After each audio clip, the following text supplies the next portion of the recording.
Well, it looks like it's 3 o'clock, and this is our first in-person meeting of the new council. So, pretty exciting here. Hold on. Calling to order.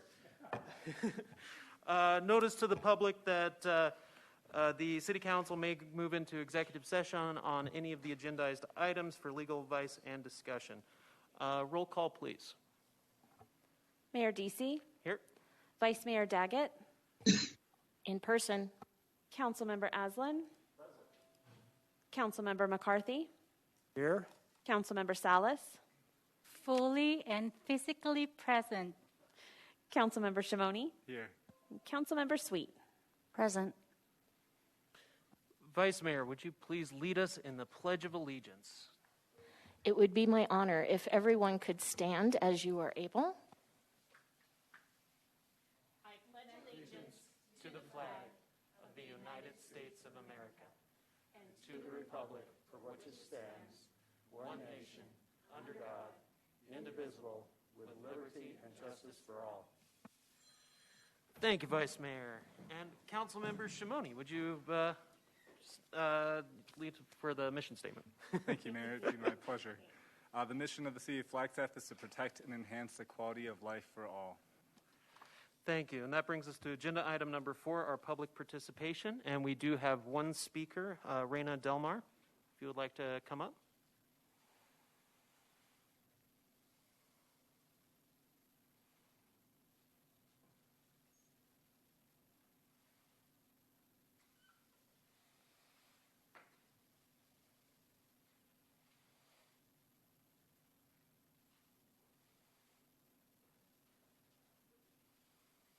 Good afternoon, Mayor Deasy, Vice Mayor Daggett, and council members.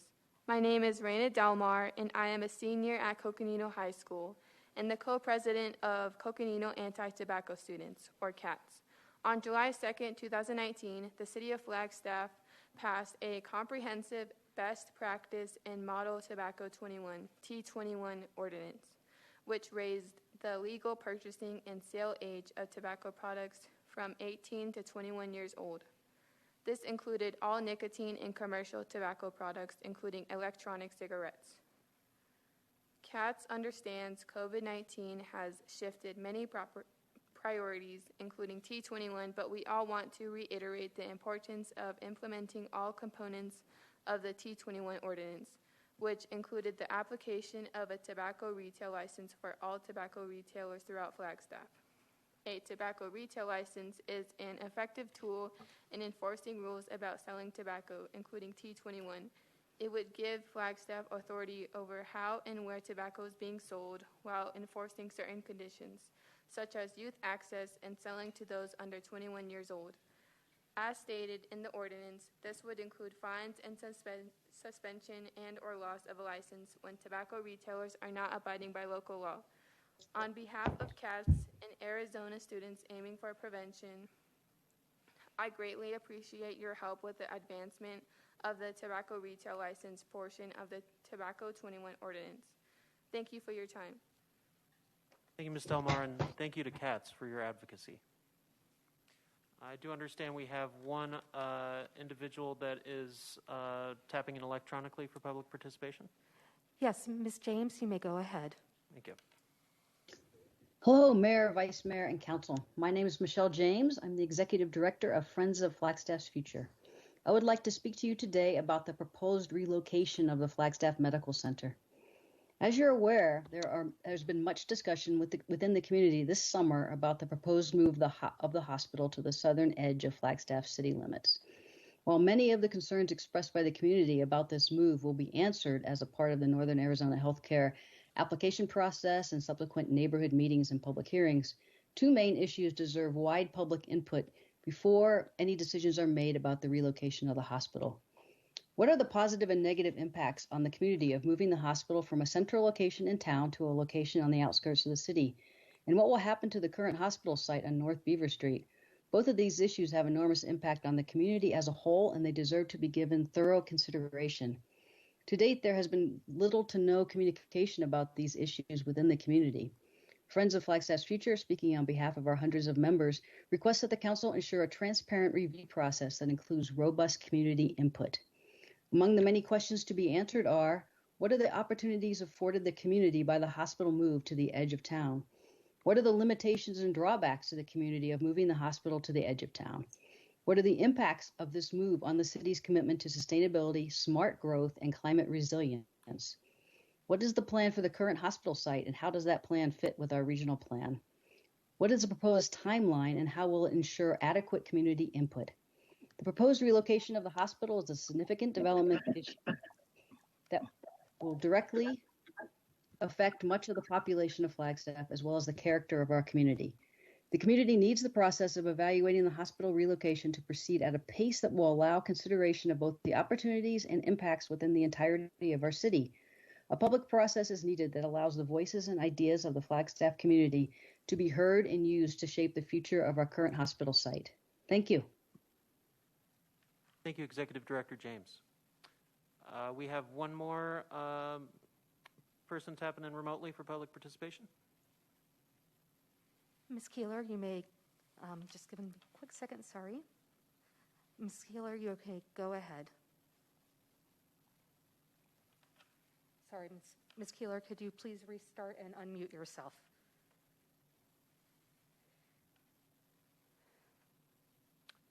Still currently Okay, muted. am I unmuted now? Yes. Oh, perfect. Thank you. First time coming in, so I'm a little unclear on how to use my computer. Great, please go ahead. Yeah, so I wanted to address the camping issue in Flagstaff, Arizona, and to give my 2 cents as far as a citizen of this community for the last 25 years. My apologies, Stephanie.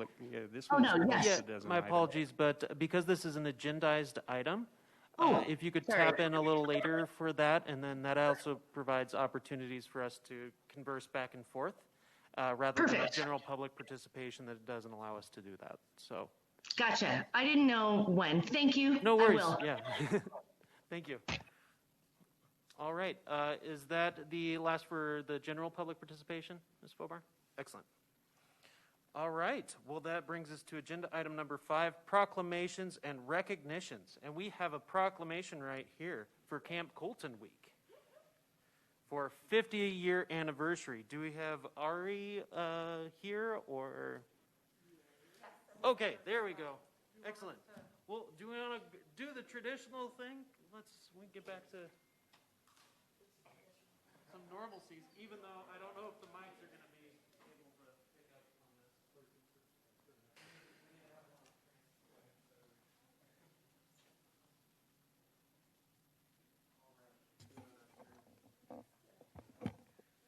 this. Okay, go team. Hi, Ari. All right, yeah, so Camp Colton marks its 50-year anniversary, providing an opportunity for Flagstaff citizens to reflect on its impact on local history.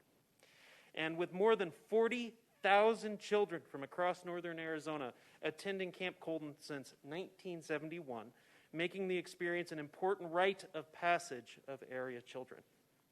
Camp Colton's Hart Prairie location serves as an invaluable outdoor destination where children of all backgrounds can learn about the environment, build confidence, discover new interests, and establish lifelong friendships.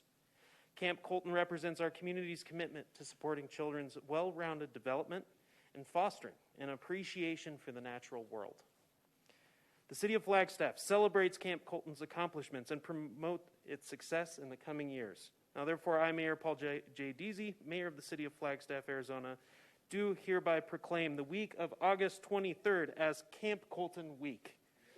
Yeah, all right. Yeah, let's make sure we get a photo all together from. She wants to share anything. Yeah, absolutely. Would you like to say a few comments or? Jake. Yeah, give it to the professional here. Pictures of me as possible. Great, yeah.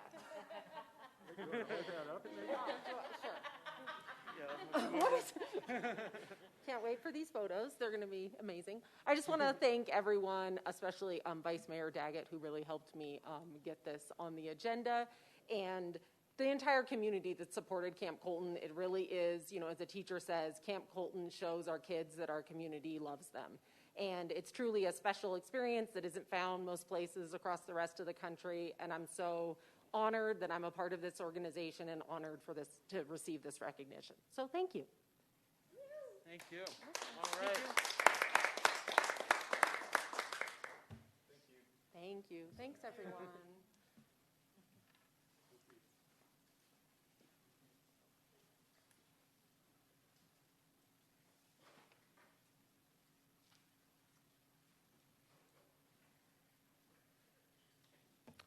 All right. That brings us down to agenda item 6A, appointments. For consideration of appointment, Northern Arizona Intergovernmental Public Transportation Authority, NAPTA, Transit Advisory Committee, Citizen Representative. And Councilmember Shimoni, I believe you're in charge of this one. Thank you, Mayor. Yeah, it's my honor to reappoint Kevin Parks, who is a current representative and has served the city tremendously over the years. And we just really appreciate his continued commitment to our community and to our Transit Advisory Committee as our citizen representative. There has been a small error in the agenda item in regards to the date. It's a seat going through October, or going till October 2024. Correct, Stacy? Yes, that is correct. Apologies on that error. Thank you. And so I'd like to go ahead and make that appointment with Kevin Parks. Just for clarification, Mr. Mayor and Councilmember Shimoni making a motion to nominate him for reappointment.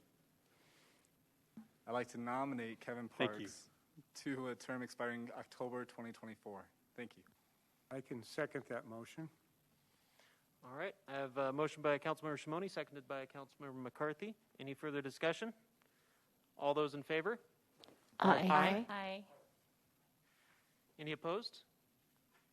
That motion carries. All right, we are down to agenda item number 7 for our liquor license public hearings. I would like to take all 3 of them together.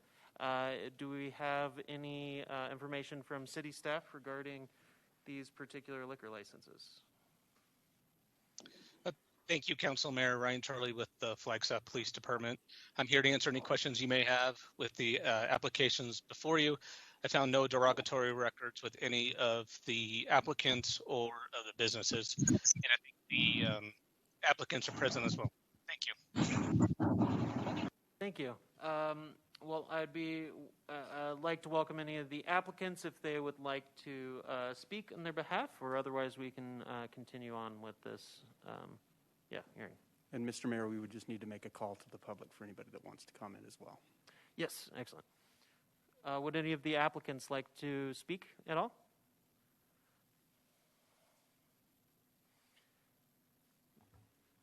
Ms. King, Mr. Miller, if you would like to unmute yourself, you may address Mayor and Council if you have any comments.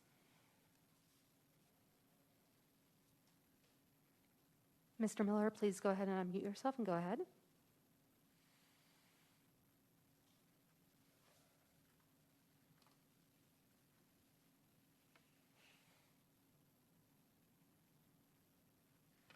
Mr. Miller, if you are trying to speak, you are still muted. Oh, sorry about that. Good afternoon, Mayor and Council, and thank you. My name's Jeff Miller. I'm with Arizona Liquor Industry Consultants, and we're handling the application for the Museum Club, a well-known establishment there in Flagstaff. I'm just available for any questions or concerns that anyone has.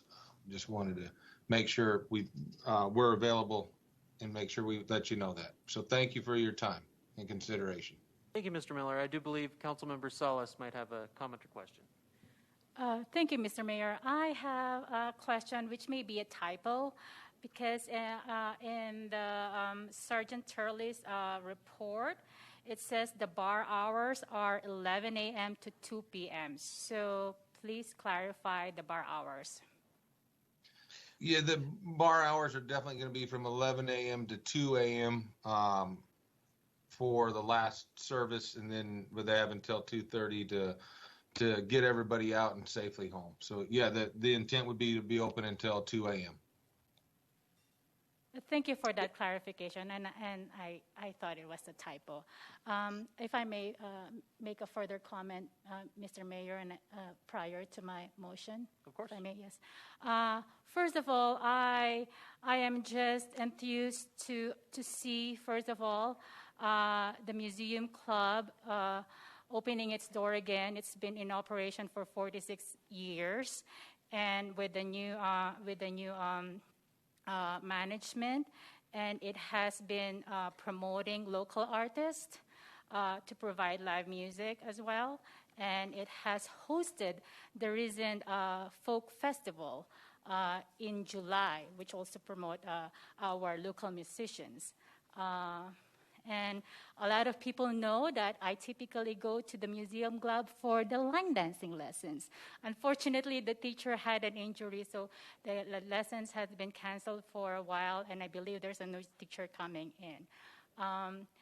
Also, I'd like to commend the other applicant, Tiki Grill, which is on Milton Road. I had the opportunity to visit the business last Friday and treated myself to a whole red snapper fish fries. Very rarely available in Flagstaff to be served a whole fish for Fish Fry Friday. So good luck with your new business. And finally, Kachina Kitchen. This is a relocation of an old traditional place that used to be located on East Route 6. And I am just impressed that Ms. Lauren King has taken on the family tradition and providing quality food. So with that, Mr. Mayor, if I may, I am ready to make a motion to... Actually, before we do that, we need to make sure we call to the public and then close the public hearing before taking a motion. Do we have any public commentators on this item, Ms. Wobar? All right. We have the applicant for Yes, sir. Tiki Grill. All right. I wanted to say thank you for the opportunity. I don't think everybody can probably hear me, right? I'm Scott McClelland, back to the community with Tiki Grill. Thank you very much. Just wanted to say thank you for the opportunity and look forward to being a part of the community and contributing, and hope you all come see us at Tiki Grill. Anybody had any questions? Glad to answer them. So, thank you, Mr. Otherwise, McClellan. thank you very much. Excellent. Thank you much. Well, with that, I would like to close the public hearing and would be happy to entertain a motion. Thank you, Mr. Mayor. I am honored to submit all three liquor license applications with the recommendation of approval to the State Liquor Board. I will second that motion. A motion by Councilmember Salas, seconded by myself. Any further discussion? All those in favor? Aye. Aye. Any opposed? That motion carries. We're down to agenda item number 8, which is our consent items. 8A is the ratification of city staff's approval of contract, City Council ratification of Deputy City Manager Shannon Anderson's August 4th, 2021 approval of the Second Amendment to Agreement for Video Streaming Services with Swaggart Productions, LLC. Staff recommended action is to ratify staff's August 4th, 2021 approval of the Second Amendment of the Agreement for Video Services with Swaggart Productions, LLC, and an installation charge for a total amount of $60,955 to provide streaming and closed captioning services and equipment. Do we have any staff presentation on this or any additional info? Mayor, this is a consent item. There is no plan presentation. Excellent. Well, with that, I'd like to make a motion to approve, if I have a second. I'll second that. All right, motion by myself, seconded by Councilmember Shimoni. All those in favor? Or for any further discussion? All those in favor?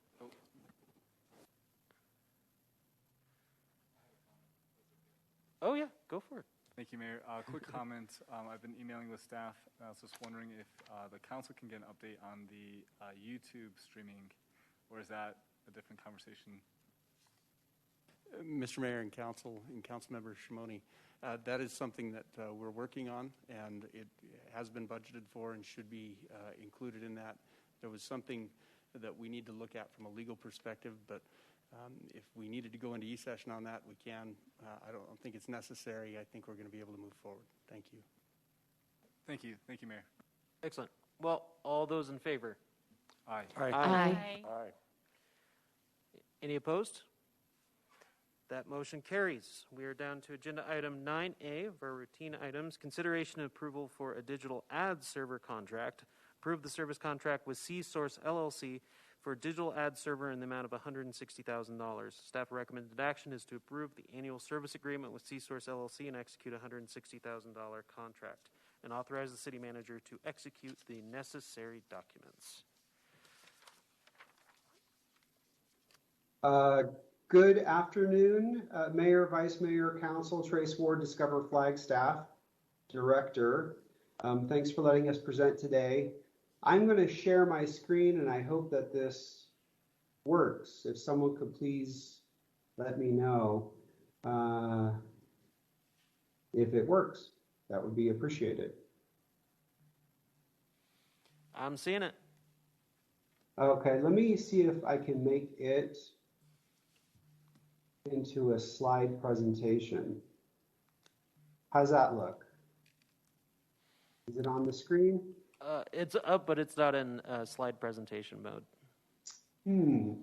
Well, I may have... Trace, it's Heidi. Can you go up to slideshow? Yes. Go up to slideshow and go from the beginning up to the very top, to the right. Alrighty. So slideshow. After the orange, under the orange bar, you're going to see slideshow. Go to your left. Right here? Yep. I did do that, and it didn't seem to work. Okay. Well, it works in this mode just fine. So if we want to, so long Perfect. as we move slide to slide, then I think we should be good. Okay, yeah, let's just do that then. Appreciate it. So today I'm presenting a budget item which has been vetted and recommended by the Tourism Commission and is already in the base budget for FY22. We will be sharing the importance of this item in our overall marketing strategy as well as recent empirical data. And did it forward to the next slide? Yes, it did. Perfect. Thank you so much, Mr. Mayor. The service requested in the RFP and provided by the winning bidder is for paid digital media, in which we serve approximately 400 ads and communications annually. Our current contract is nearly expired, and therefore an RFP process through the City Procurement Department has been completed and the new vendor was selected. This vendor relationship is needed because of the complexities of serving digital ads efficiently and effectively, and the ability to collect reportable data. Serving the right message to the right audience at the right time is critical in leveraging our budget and seeing our efforts pay off in market. The vendor's platform and program, among other attributes, can immediately identify a person in the buying funnel, shopping for experiences of national park, looking for Southwest getaways, or people searching for air travel, just for example. Additionally, the vendor can also create lookalike audiences for current visitors' demographics and psychographic profiles. They are able to reach people who have attended similar special events to the Flagstaff event producers, for instance, as identify travelers with a propensity to travel during off and shoulder seasons. This laser-like focus allows us to deliver the message to a very interested audience, which allows us to have optimal targeting. The vendor selected through the city procurement RFP process with an evaluation committee, which included our commission chairwoman, is the company C-Source. They are well-versed in the tourism industry with notable experience in Arizona in particular, working with organizations such as Arizona Office of Tourism, Sedona, Scottsdale, as well as dozens of other DMOs, that's destination marketing organizations, such as Visit Seattle, Travel Tacoma, Visit Ogden, Breckenridge, Moab, Utah, and more. Joining the council meeting today by teams are two CSOUR staff members, Lauren Rogers, who's a Senior Director of Business Strategy, and Kelby Bossard. He's the Chief Technology Officer. One moment.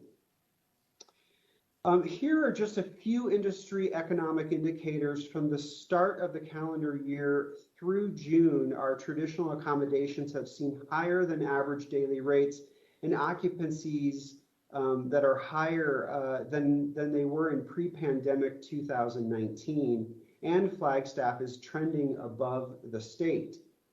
Additionally, the BBB collection is outpacing 2019. This is a snapshot of our busiest month, which is the month of June. This is in part due to the efforts of the stakeholders in promoting their businesses, also part due to Discover Flagstaff's direct sales, marketing, and media relations efforts, and certainly the fact that our city leadership, city council, and the tourism commission have given us tremendous support in keeping the brand alive during these unprecedented times. Additionally, we are fortunate that Flagstaff fits into the zeitgeist of the traveling public with authentic Americana and outdoor recreation. So now I would like to introduce to you Lori Pappas, Marketing and Media Relations Manager for Discover Flagstaff. She'll be providing some examples of creative strategy data to support the agenda item. Thank you. Thank you, Trace. Hey, good evening, Council, Vice Mayor, and Mayor. As Trace had mentioned, I'm Lori Pappas, and I'm your Marketing and Media Relations Manager. So we're going to look at some creative here, but I do want to preface this that the majority of the time, our locals are not going to see our ads. And the reason is that we're very strategic. We're paying for these ads. So we're strategic in that we want these impressions to fall on people that are very targeted, that have that propensity to travel. So some of these messages, more than likely, you will not have seen. And again, that is a strategic choice. So Discover Flagstaff pushes out programmatic advertising on multiple platforms, and it's agencies like CSource that have the sophistication that enable us to be so strategic and so targeted. And some of the creative that we push out are static display ads. They could be animated. We'll push out native ads. We'll push out video, and not just video on XYZ platform, but even a little more sophisticated, pushing out on connected TV platforms, and then of course also on social channels. So touching on a few, Lunar Legacy. So the top creative that you see coming out of a phone, you've got the better part of 6 images. It's called a carousel display. And in this particular creative, I just want to share some of the messaging that we push out and some of its successes so you can see exactly what we've been doing. So this creative supported Lunar Legacy, and it dates back to March 2019. And as I had mentioned, it is in a carousel layout. The click-through rate was 1.5, and industry standards, a good standard would be 0.8, and it delivered 1,100 website visits. And then the first vertical ad that you see, the creative that reads 8 national parks and monuments, this pushed out a lot in 2021. Specifically, I'll share May 2021, just being so recent. It resulted in 11,720 clicks. And in March, it also pushed out, and it resulted in 10,728 website visits. So what this is telling us is that we are delivering content that is very relevant, that people do want to learn about. Next slide, please, Trace. This particular creative want to zero in on what's in the middle, the free flag creative. And this was served understanding the pandemic and recognizing that travelers could very well be pinched as far as income, recognizing people had lost their jobs. But what we wanted to do was, when things opened up and people were feeling more safe and the sentiment was welcoming travel again, we wanted to encourage visitation by showing there are things to do in Flagstaff. Come stay in Flagstaff, and then there are things to do that are available at no cost. And that's just a little bit of what we've done. To the far right, you'll see some festival creative, which is also at the bottom. We also, right now, are actually hosting sweepstakes to help our festivals. Next slide, please. And a lot of responsible messaging. So you are probably very familiar with stay, play, distance, and mask responsibly. So that was a nuance of what we had been doing years before, and I'm going to say years before it was even hip to do, was responsible tourism. We know destination management, destination or stewardship is very important, and it's a role that Discover Flagstaff takes very seriously. So in that realm, we push out responsible snow play or responsible winter recreation. So to the right is a little thumbnail of an ad that we had pushed out. And in this particular instance, this ad ran in January of this year, and it drove more than 15,000 websites. Now, it's important to know that this is a collaboration, so it's not just something that Discover Flagstaff puts together. This was a collaboration as part of the Winter Task Force. So we also included the Winter Recreation Map, educating people, our key markets, on when they come to Flagstaff, this is where they should play, and these are the safe things to do. Next slide, please. And some additional responsible communication and visitation messages resonates with fire awareness. And the two creatives that you see on the left actually pushed out this year multiple formats.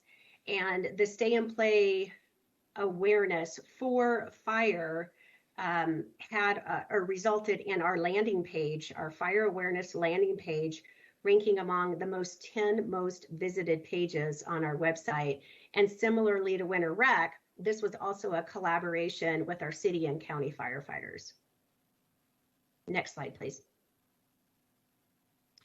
And again, a carousel layout. This was supporting Carry Out and Settle In, which supports our restaurants. And this pushed out throughout the pandemic. And then giving you a little glimpse into what's ahead.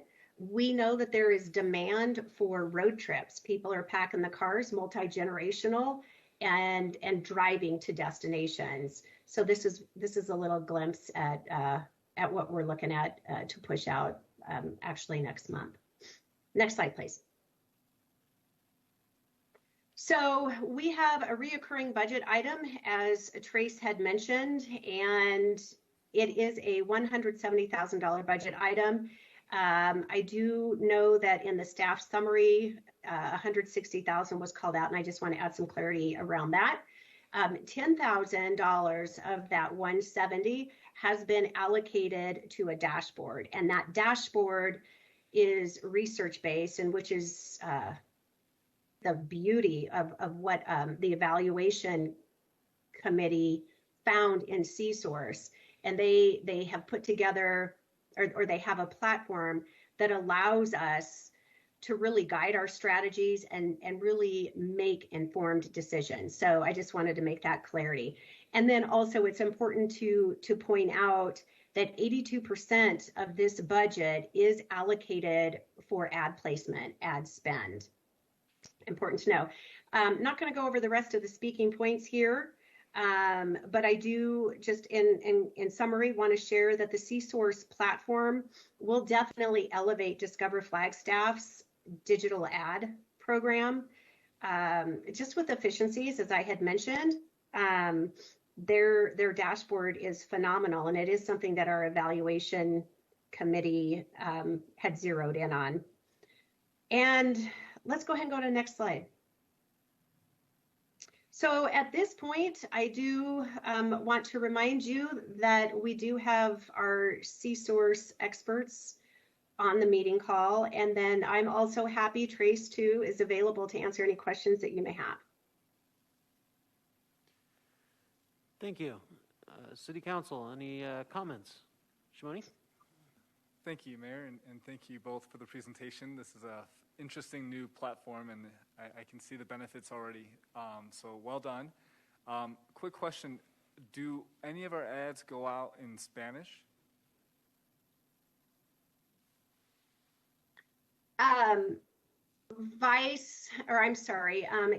Shimoni, paid does not go out in Spanish. We do many iterations in various languages in print as well as our website. So we do have translation there, but not in digital. And if there is a need, we can certainly do that.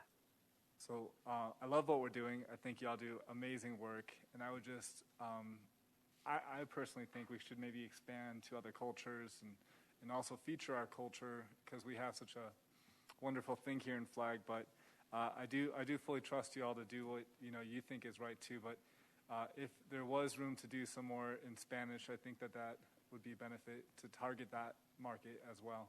Just my thought, though. Thank you. Thank you. Mayor, Councilmember Shimoni, I do want to point out that we do quite a bit in other languages. So this is very specific to paid digital, and we do on occasion do some, as long as we're going to be pushing it into northern Mexico, which is a strong market for us, especially in the wintertime. But international is at a crawl, as you would imagine. And as soon as that comes back, then you'll see a lot more reaching out to the variety of different markets that have a propensity to travel to Flagstaff. Thank you. Thank you. Thank you. Councilmember McCarthy. Trace, is this funding from BBB sources? It sure is, Council Member. I thought so. Thank you. Thank you. Anyone else? Do we have any public comments for this? Yes, Mayor, we do. Mr. Finch, you may turn on your camera and you unmute yourself and go ahead. Good evening. This is Steve Finch. I'll leave my camera muted because my bandwidth is limited. Good evening, Mayor, Vice Mayor, City Council, and staff. Tonight I'm speaking to you, Steve Finch, one of the very fortunate people to be part of the Tourism Commissioners. This is a very dynamic team, as you'd mentioned. They're very on top of everything and very difficult to think of something ahead of them because they're on it so much. And likewise, when they went out and done their due diligence here to find the perfect digital ad services, I believe they've done so. I have read the C-Source package and see that they do service other DMOs. Part of those, they do service Sedona and Scottsdale. So they are very good at what they're doing. In reading their package, it is clear that they're a very transparent company and they're a very detail-oriented company. The number of graphs they presented and the data they were extracting from marketing campaigns is amazing, and what they've done with that. It's critical that to make a quality decision requires quality data, and C-Source has shown that capability.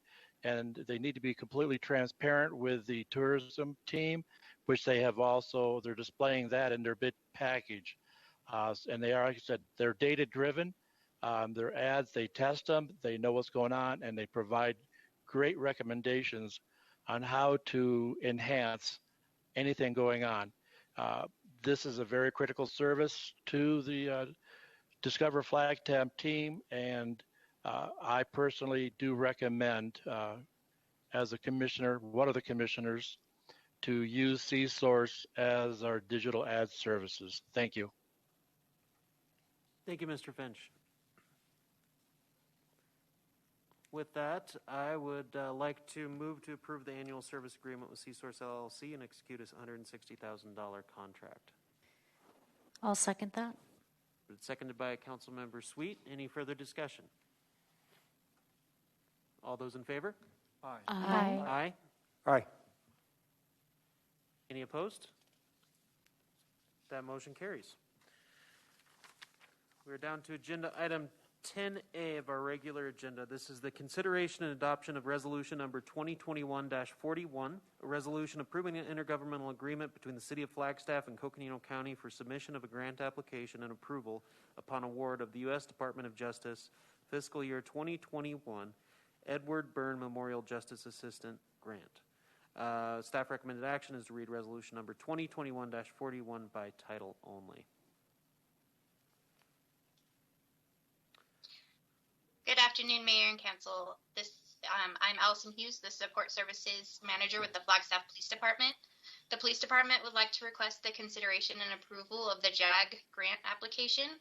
FBD has proven track record of establishing and maintaining crime prevention programs that elicit cooperation between community members and law enforcement personnel to control, detect, and investigate crime.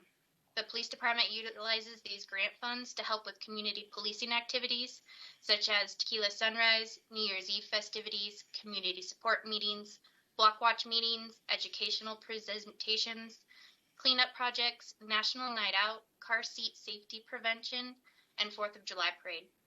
The JAG program was created in 1984 to provide federal leadership and allows agencies to support a broad range of activities to prevent and control crime based on their own local needs and conditions. The JAG program provides agencies with the flexibility to prioritize and place funds where they are needed the most. This year, the funding requested is in the amount of $27,366. The JAG funds will be divided between the City of Flagstaff Police Department and the Coconino County Sheriff's Office. The city's share is slated to be used for discretionary overtime for officers to carry out community policing programs and CompStat initiatives. The police department has utilized the JAG grant for nearly 20 years. We continue to be partners with the community and strive to keep crime down. Thank you for your consideration. Thank you. Do we have any public comment on this agenda item? Not at this time. Thank you. All right. Council, do we have any questions? Councilmember Shimoni. Thank you, Mayor, and thank you for the presentation. So, you know, this is not the time to get into this, but I do struggle with some of the things that these monies are going towards, and I'm totally in favor of us doing this tonight, and there's a lot that these monies go towards I support, but I just want to let the Mayor and Council know in leadership that I'd like to have a conversation about the way we police proactively in neighborhoods to minimize crime, and who it is that we are enhancing and improving the quality of life for.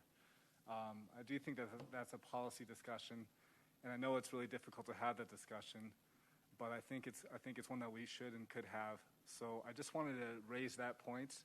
I'm totally, again, in favor of this moving forward, but I just think that this was an opportunity to raise some of these concerns I have. Thank you. Thank you, Councilmember Shimoni. Vice Mayor. Thank you, Councilmember Shimoni.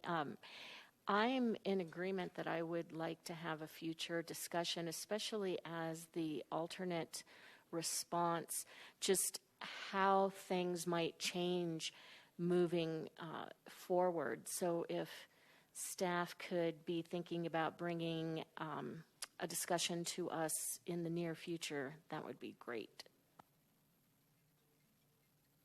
Thank you, Vice Mayor, and I'd like to echo those same statements. This is specifically about a federal grant, though, and as slated, where this money is going to is already put together, and I'd rather be able to use federal grant dollars for that than otherwise. So I'm in favor of moving forward with this particular agenda item. Anyone else? Councilmember Shimoni. I'm happy to make a motion if we're ready for that. I do believe we are. Great. I'd like to have us read resolution number 2021-41 by title only. I'll second. A motion by Councilmember Shimoni, seconded by Vice Mayor Daggett. Any further discussion? Councilmember McCarthy? Thank you, Mayor. I will support this. I do support this. But I also support the discussion that the Vice Mayor and Mr. Shimoni suggested. Thank you, Councilmember McCarthy. That all those in favor? Aye. Aye. Aye. Those opposed? That motion carries.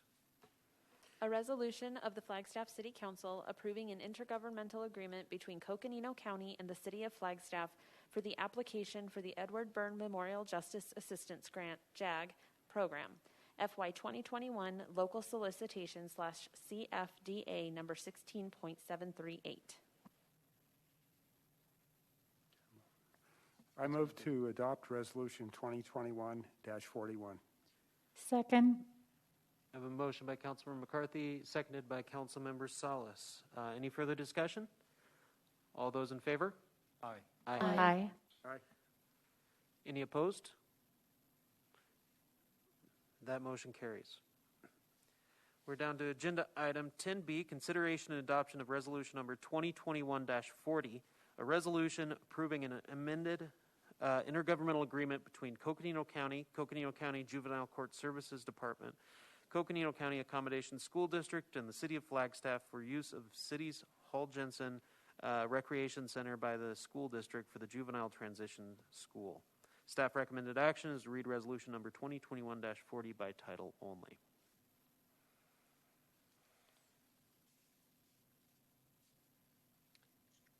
John, you're muted.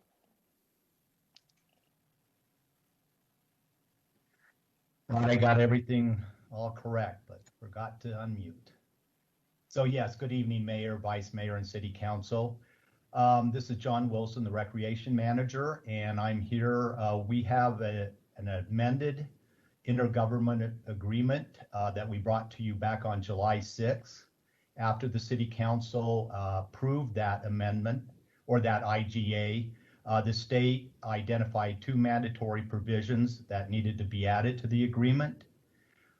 They added a section which conditions the parties' obligations under the IGA on the availability of funds, and a new section 11 which pertains to records retention. The state also limited the IGA to 1 5-year renewal instead of 2. These additions did not alter the fundamental terms of the IGA. With the transition school scheduled to start classes on August 16th, while council was still on its summer break, and knowing the minor amendments did not change the fundamental terms of the IGA that had been approved by the council, the amended IGA was provided to the mayor for his signature on August 13th. This transition school was therefore allowed to start classes on time, so the council is now being asked to ratify the approval of this amended IGA. And so if there's any questions, I know that also Kevin and or Sterling can answer any questions that might relate to the legal aspects of the IGA. Thank you. Council, do we have any questions at this time? Councilmember Shimoni.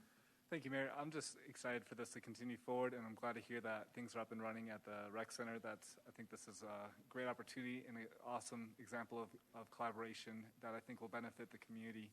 And with that, I'd like to read resolution number 2021-40 by title only.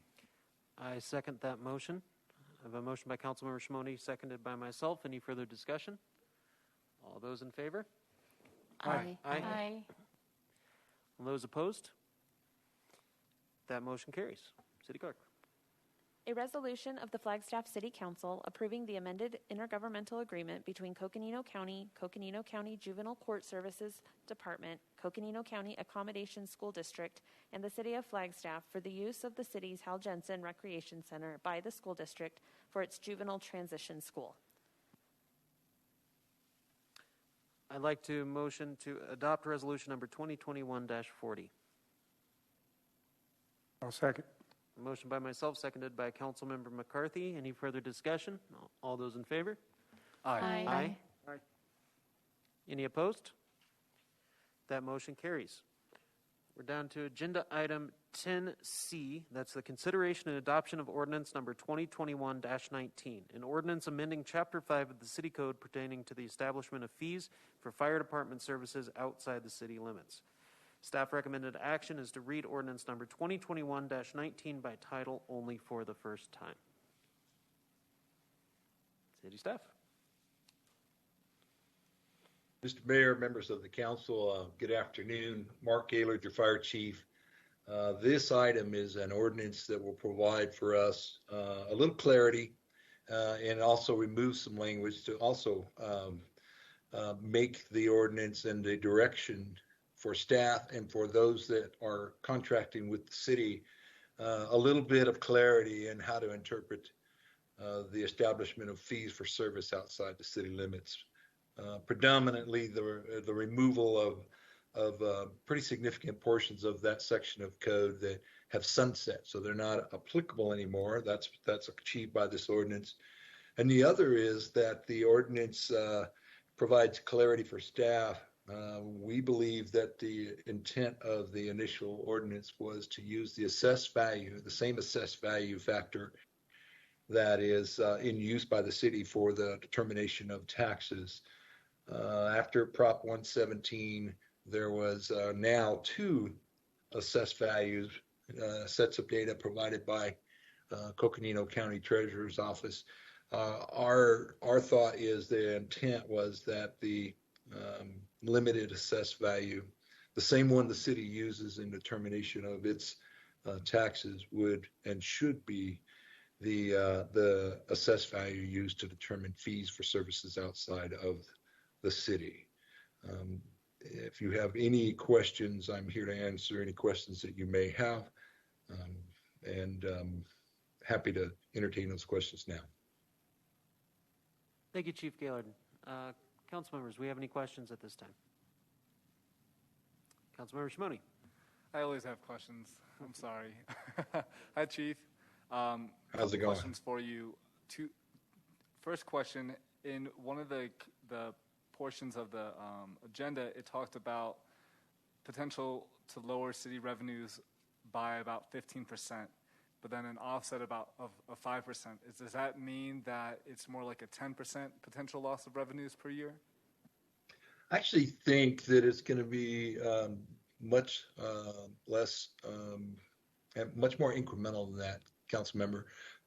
And by that, most of the contracts are multi-year before the base is established and reestablished, so before the assessed value is determined.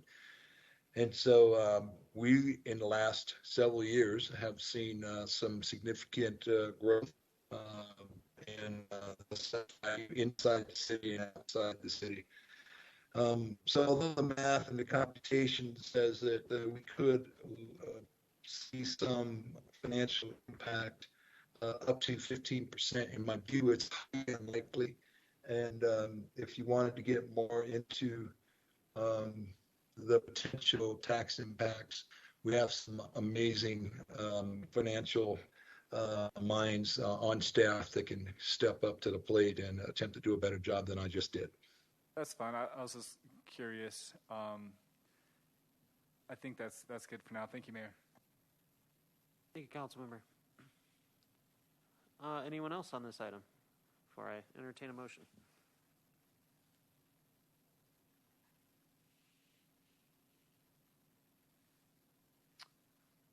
All right. Well, I will motion to read ordinance number 2021-19 by title only for the first time. I'll second that. A motion by myself, seconded by Councilmember Shimoni. Any further discussion? All those in favor? Aye. Aye. Those opposed? That motion carries. An ordinance of the City Council of the City of Flagstaff amending Section 5-01-001-0001 of the Flagstaff City Code regarding fire protection services in county islands and other selected unincorporated property, providing for severability, authority for clerical corrections, and establishing an effective date. Thank you. That brings us to agenda item 10D, This is the consideration and adoption of ordinance number 2021-20, an ordinance amending Flagstaff City Code, Chapter 1 through 18, administrative, or 1-18, administrative departments to establish the Parks, Recreation, and Open Space Division in City Code. Staff recommended action is to read ordinance number 2021-20 by title only for the first time. Deputy City Manager. Good evening, Mayor, council members. Shannon Anderson before you this evening.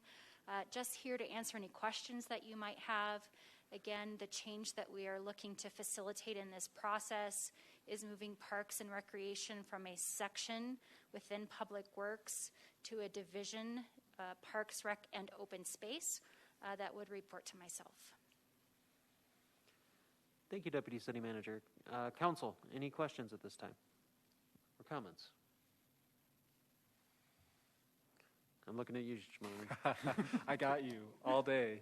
I just want to express gratitude to leadership for setting this up and congratulate Rebecca Sayers and the whole team. I'm just excited about this, and I think this makes a lot of sense. So thank you for your efforts, and yeah, very supportive of this move.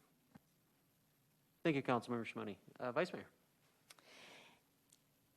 I would like to second that, but also to just add that there isn't a more capable leader than Rebecca Sayers, and I look forward to seeing what this new division can do under, I mean, she's been leading it, you know, already, but as a division, what we're able to do in those realms.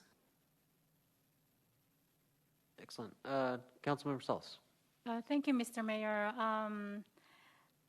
I also welcome this evolution of the Parks and Rec section. I also want to point out that this section, which will now be division, also includes natural areas and events. So the new acronym for this division would be PROSE, P-R-O-S-E, which is Parks, Recreation, Open Space, and Events. So just shout out to everyone on the Parks and Rec team. You know, I have my Parks and Rec background, so I do welcome this change. And as I mentioned to the city manager in my monthly one-on-one meeting with him, is that I also want to see our Parks and Rec staff to pursue professional development in terms of certification with their certified public Parks and Rec professionals and certified Parks and Rec executives in the future. And with that, Mayor, I'm ready to make a motion if there are no other comments. All right. Thank you, Councilmember Salas. Any further comments? All right. Go right ahead. Yeah, it is my honor to move to read ordinance number 2021-20. I will second that motion. I have a motion by Councilmember Salas, seconded by myself. Any further discussion? All those in favor? Aye. Aye. Aye. Aye. Those opposed? That motion carries. Thank you. Thank you. An ordinance of the City Council of the City of Flagstaff, Arizona, amending the Flagstaff City Code, Chapter 1-18, Administrative Departments, to establish the Parks, Recreation, and Open Space Division, providing repeal of conflicting ordinances, severability, authority for clerical corrections, and establishing an effective date. Okay, that brings us to agenda item 10E. This is the consideration and possible action revisions to City Council rules of procedure and unsuspension of the rules. Staff recommended action is to revise meeting times in Rule 3.01 regular meeting and Rule 3.03 work sessions and agenda review effective September 7th, 2021. City Clerk. Good afternoon, Mayor and Council. Stacy Salzberg, City Clerk. Happy to be here today. I am here today to talk with you just a little bit about kind of following up on some instructions or direction that we had received from you prior to going on council break about possibly making a few changes to our rules of procedure with regards to meeting times.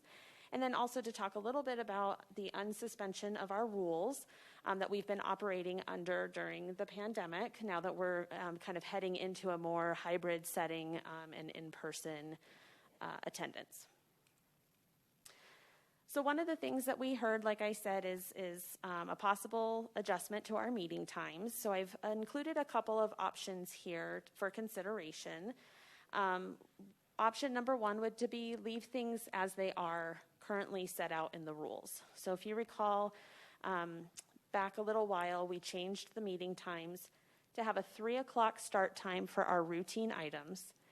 We would then break and come back at 5 for our more regular items, public hearing, and so forth. We then decided that we would leave our work sessions with a 6 o'clock start time. So that's where we are today. Again, we are currently operating under a suspension of the rules, so we're not actually doing this yet, but that's how the rules are written currently. One of the options, and this is kind of what we heard at that meeting before we went on break, was to perhaps standardize the meeting times, where we have kind of a one time that we start all of our meetings at to offer some consistency to the public. You know, well, what day is this? Are we starting at 6? Are we starting at 3? So we did hear that. And the other thing that we heard was perhaps staying in this kind of 3 o'clock time frame where we kind of have one continuous meeting. So eliminating that break in between the routine and regular items. So that's option 2. And of course, from a staff perspective, we would also continue to arrange our agendas in a way that we would keep those more routine items towards the front of the agenda, whereas some of those more public interest items would come later, you know, understanding that there's a time difference there. So that's option 2. And then option 3 is always, if there's another idea or something else that you as council would like to see or consider, we're certainly open to that. So I'll pause there really quick to see if we have any questions about that concept. Councilmember Aslan? Yeah, so just to clarify, what we're doing right now is basically option 2? That is correct. Yes. I have comments, but I can wait on that. Let's finish up the presentation and then we'll give our comments if that works. Definitely. So as I mentioned, we are currently operating under a suspension of our rules. Back in April of 2020, when we were kind of at the beginning of the pandemic and we had shifted into a fully virtual setting, the council suspended Rule 5.01 of the Rules of Procedure, and this allowed us to have a little more flexibility in kind of the conduct of our meetings, where things were placed on the agenda, our meeting times, to really allow us time to transition, if you will, into the virtual setting, understanding that our meetings may be a little longer, those sorts of things. So council gave us direction to start our meetings at 3 o'clock. And essentially we were going to remain there while we were in that fully virtual setting. As I mentioned, as we're now kind of heading into new territory with a hybrid setting where we've got options, multiple options for people to participate, that's why we're here tonight to maybe have council consider lifting that suspension and moving us back into kind of our normal protocol as laid out in the Rules of Procedure. If council were to decide and motion to unsuspend Rule 5.01 this evening, that would put us back to the 3 o'clock start time for our routine items with a break, a return at 5 o'clock for regular, and then a 6 o'clock start time for our work sessions. And so what's being, what I think from a staff perspective, what we're looking to understand is if council's ready to unsuspend the rules, do we want to move to that 3, 5, and 6 time frame, or do we want to consider something else? So that leads me then to direction, questions from you as council. Thank you, Salzberg. I'm going to start with Councilmember Aslan before Councilmember McCarthy. Thank you, Mr. Mayor. So I find all this very confusing. There's lots of language in here where we're stopping to start doing something we weren't doing that we are doing now. So just to be clear, my preference would be that we continue doing what we're doing today. Okay. And we see if that works. I don't think we've had enough time to determine whether or not this is a functional process moving forward. I think there's a lot of promise to doing things this way. I've been an audience member before being on council, sitting here at 11:30 p.m. waiting to speak on an issue. I think we're actually allowing for more public engagement by starting at 3 p.m. and rolling right into our second session. And that's kind of where I would like things to be. And also, I'm just a little confused. I think that we sort of came to this determination as a deliberative body towards the end of July, right before our recess, and here we are. We've only had 1 week of a regular meeting, and now we're in our second meeting. It seems like we're revisiting this very, very quickly. And so just in terms of providing clarity, I think we should keep doing this for a little while. We should experience a variety of different types of meetings where, our meetings are not the same from Tuesday to Tuesday, which is a really nice thing for all of us. But there's going to be different scenarios, and we should be able to feel that out a little bit more now that we're all back and we all have the flexibility of coming and going digitally. So that would be my preference for sure. And if we determine it's not working, I think that's a possible outcome of all of this. But we haven't had the chance. We don't have a large enough sample size right now to understand the pluses and minuses of trying things out this way. Thank you, Councilmember. Just to clarify, then, you don't want to reinstate the codes, or are you wanting to codify it towards what we're doing now? Well, I guess what I'm saying is that we should be in a wait-and-see approach still. I don't know that we want to codify anything until we have a chance to try this out and see if it fits. Gotcha. Thank you. Councilmember McCarthy? Well, thank you, Mayor. I'll get into what I would like to see in a second, but just to kind of lead into that a little bit, the 3 o'clock for routine stuff that the public isn't very interested in makes sense to me. And then coming back at 5 makes sense in that there's more people that would be available from the public. I guess my first question is, where did we come up with 6 o'clock for work sessions? Why does that make any sense? Why would we not just do 3 and 5 for work sessions just like we do for regular meetings? So I don't know if I can answer your question directly. When we approached council with the new changes to the rules of procedure, at that time council decided to keep the work sessions at 6 o'clock. I don't know that I can offer a different perspective on that. That's just what we had heard from you. I did want to add really quickly, though, that I just wanted to remind the council and the public, and we've seen it already today, we've added another opportunity or option for our public to use for public commenting. I just wanted to make sure I pointed that out, that we, instead of having to come here in person and sit until 11:30, they do have that ability to utilize the new functions without having to be here physically. So, thank you. So to continue, I don't like the idea of coming at 3 and then just going straight through to whatever it ends up. And I'll tell you why. And it's very personal. I want to eat dinner somewhere in there. So I need about 15 minutes at least, somewhere in the vicinity of 5 o'clock, that I can eat. And if I don't get that, then I will have to eat right here, which will be embarrassing for me and probably gross for you. So I would suggest, I like coming in at 3 for routine.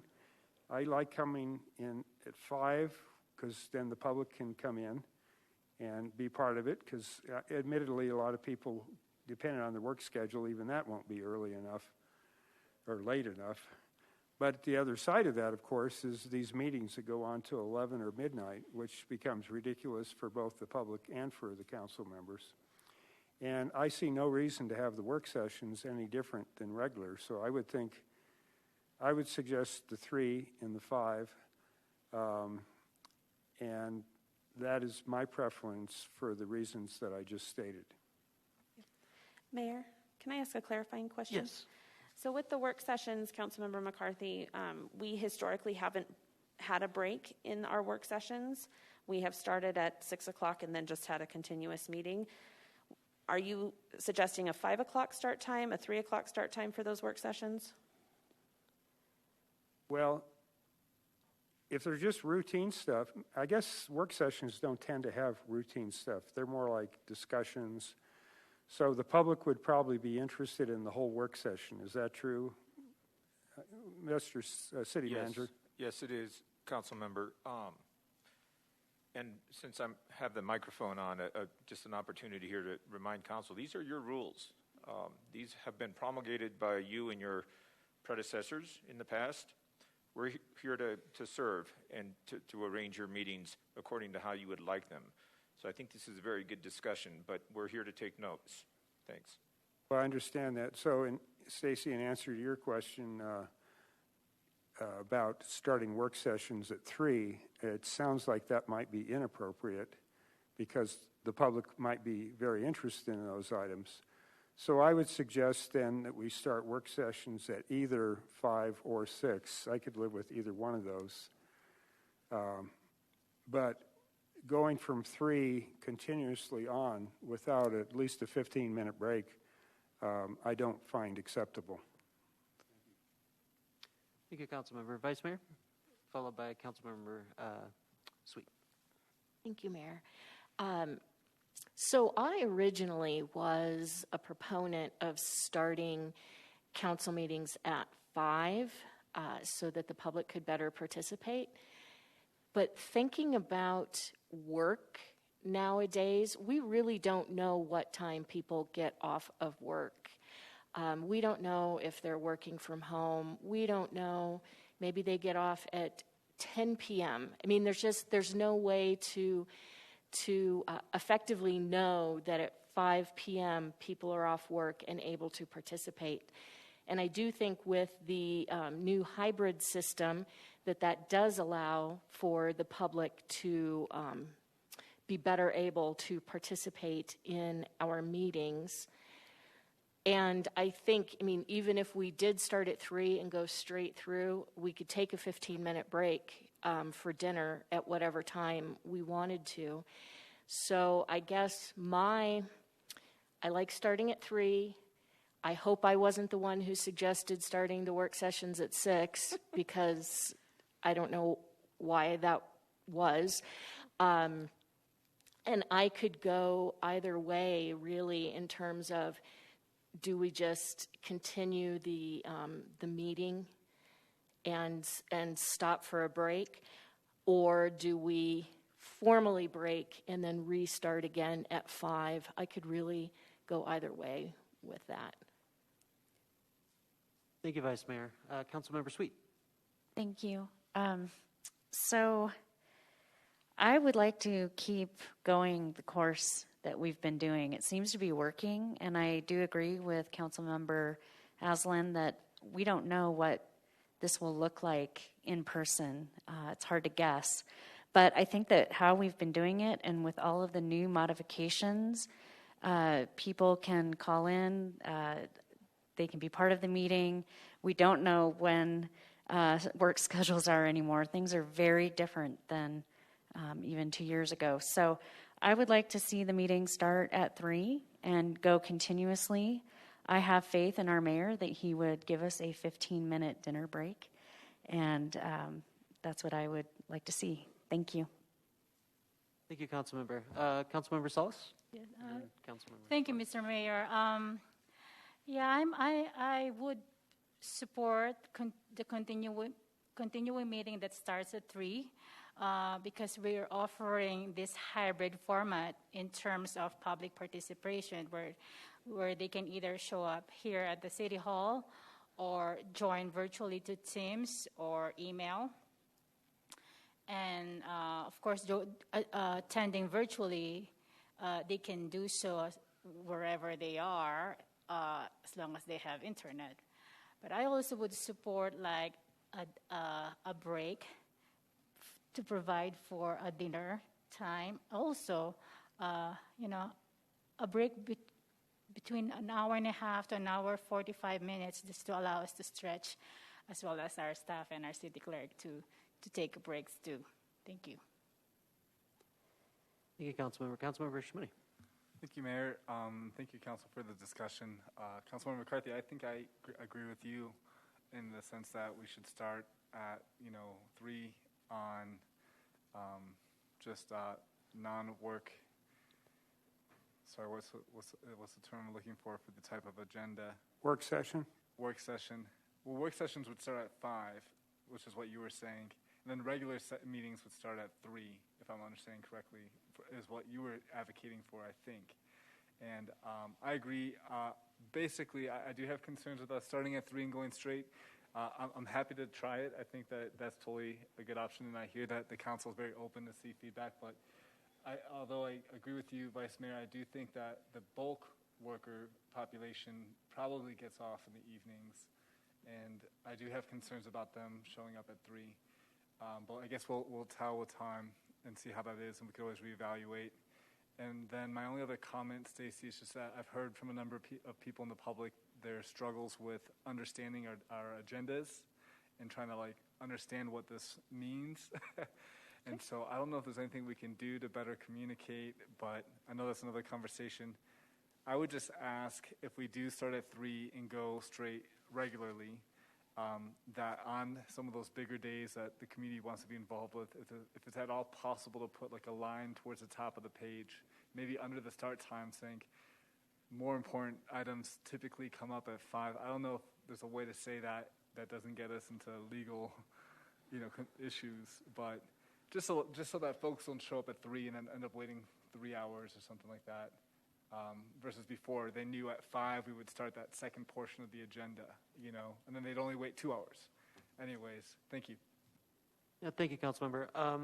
Where I stand is I would like to see continuous meetings whenever it does start, and I am happy to take the break 15, 20 minutes as needed. I'm happy to, if you want to just say, hey, it's getting time there, Mayor, because I can get distracted and get ahead of myself. Sometimes that I'd be happy to take that and make sure that we are doing it in a place. A lot of the time, I think that I'm just concerned that we're going to start at 3 o'clock, get everything done in 30 minutes, and then we're waiting around here for another hour, hour and a half, which means that our meeting goes till 10 p.m. rather than 8, 9 p.m. when staff and the rest of us can put our kids down to bed at night.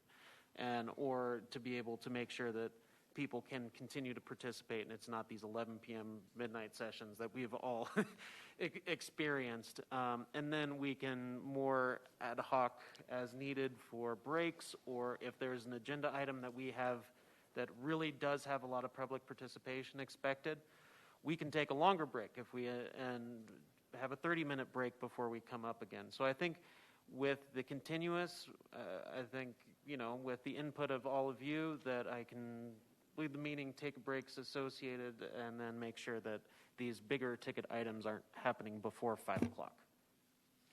So where I stand is I'd like to continue to start at 3 o'clock for everything, make it a continuous meeting, and make it a little more organic moving forward for needed breaks and ensuring that the timings are, I trust city clerk and city manager to be putting on some of those more salient issues for the public later on in the agenda. So that's where I'm at.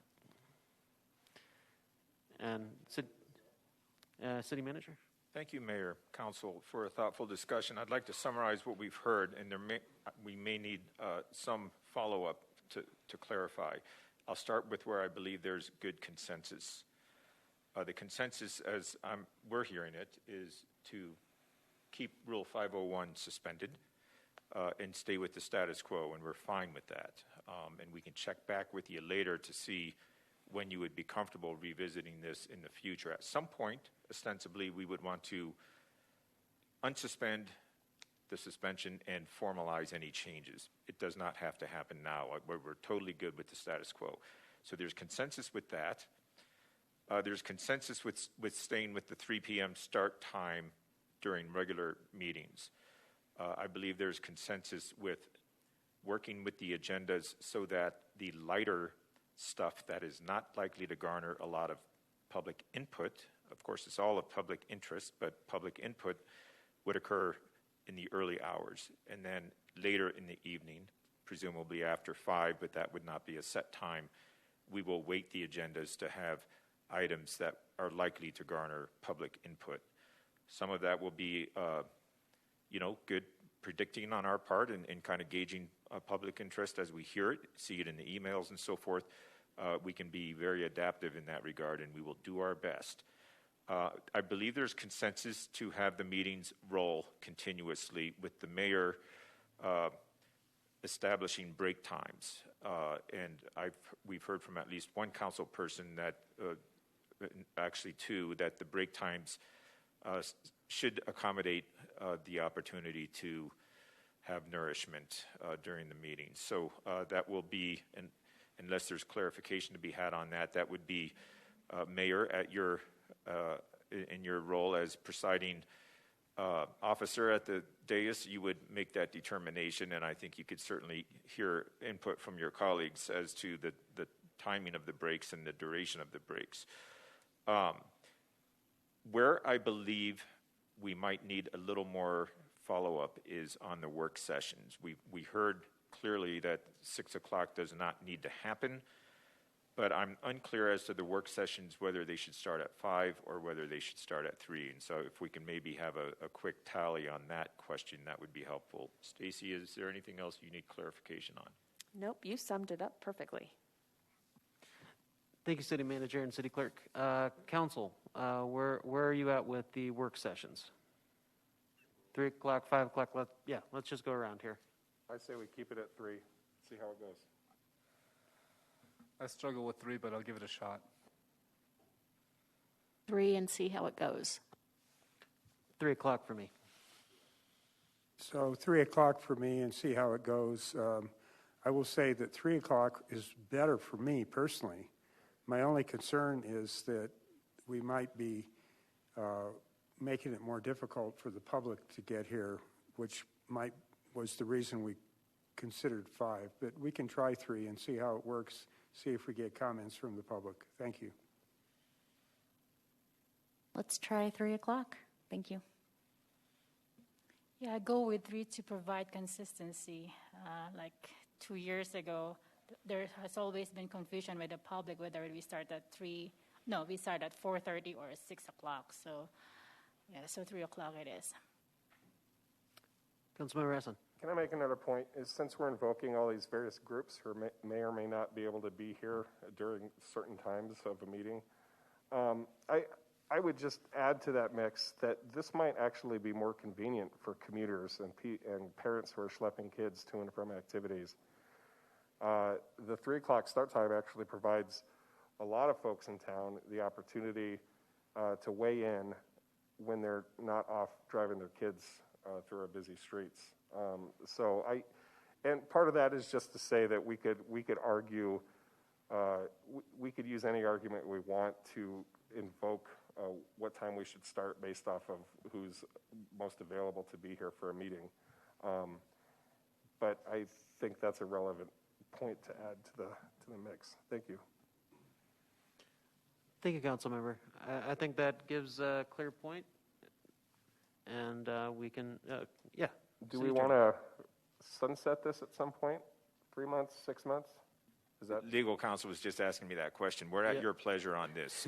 We can check back at the end of the year. We can check back whenever you're ready for us to. Let's do 2 months. Does that sound good to everyone? 2 months? We'll check back in on this and see how it's working, and if we're getting a lot of public input beforehand saying, hey, I can't make it to the meetings, which I haven't seen with our current status at 3 o'clock yet, then we can reevaluate it sooner potentially, but I think, let's touch base in 2 months.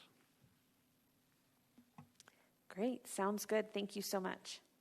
Thank you. Mr. Mayor, I did want to weigh in. Legally speaking, we just leave it as is. The rule is still suspended. If you do make a change to the rules of procedure, the charter just requires that it be 7 days in advance of when that becomes a permanent, codified, formalized. And it's not under city code. your meeting start times are not under city code, it's only under your rules. So, thank you. Yeah, thank you for the clarification. And can we mandate a food truck? Yeah, that's what I was planning to do. Yep. All right. Well, with that, maybe it's time for a break, huh? Yeah? All right. All right, let's do, it's 4:25 now. Let's meet back at 4:40. 14-minute break. Sound good?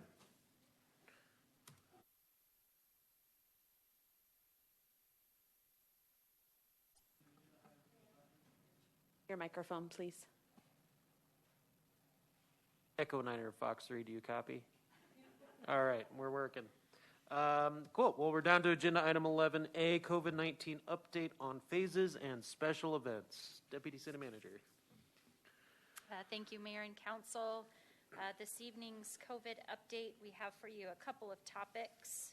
Oops. There we go.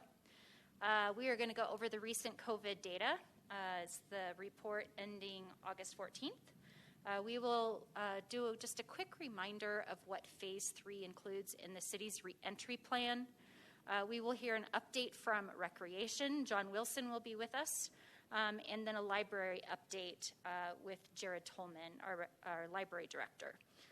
The last piece is really going to be our point of discussion today, and that is special event organizers have reached out asking some questions about potential changes to our COVID mitigation measures specific to events. So we're going to talk about that at the end of our presentation and then open the floor to discussion or questions.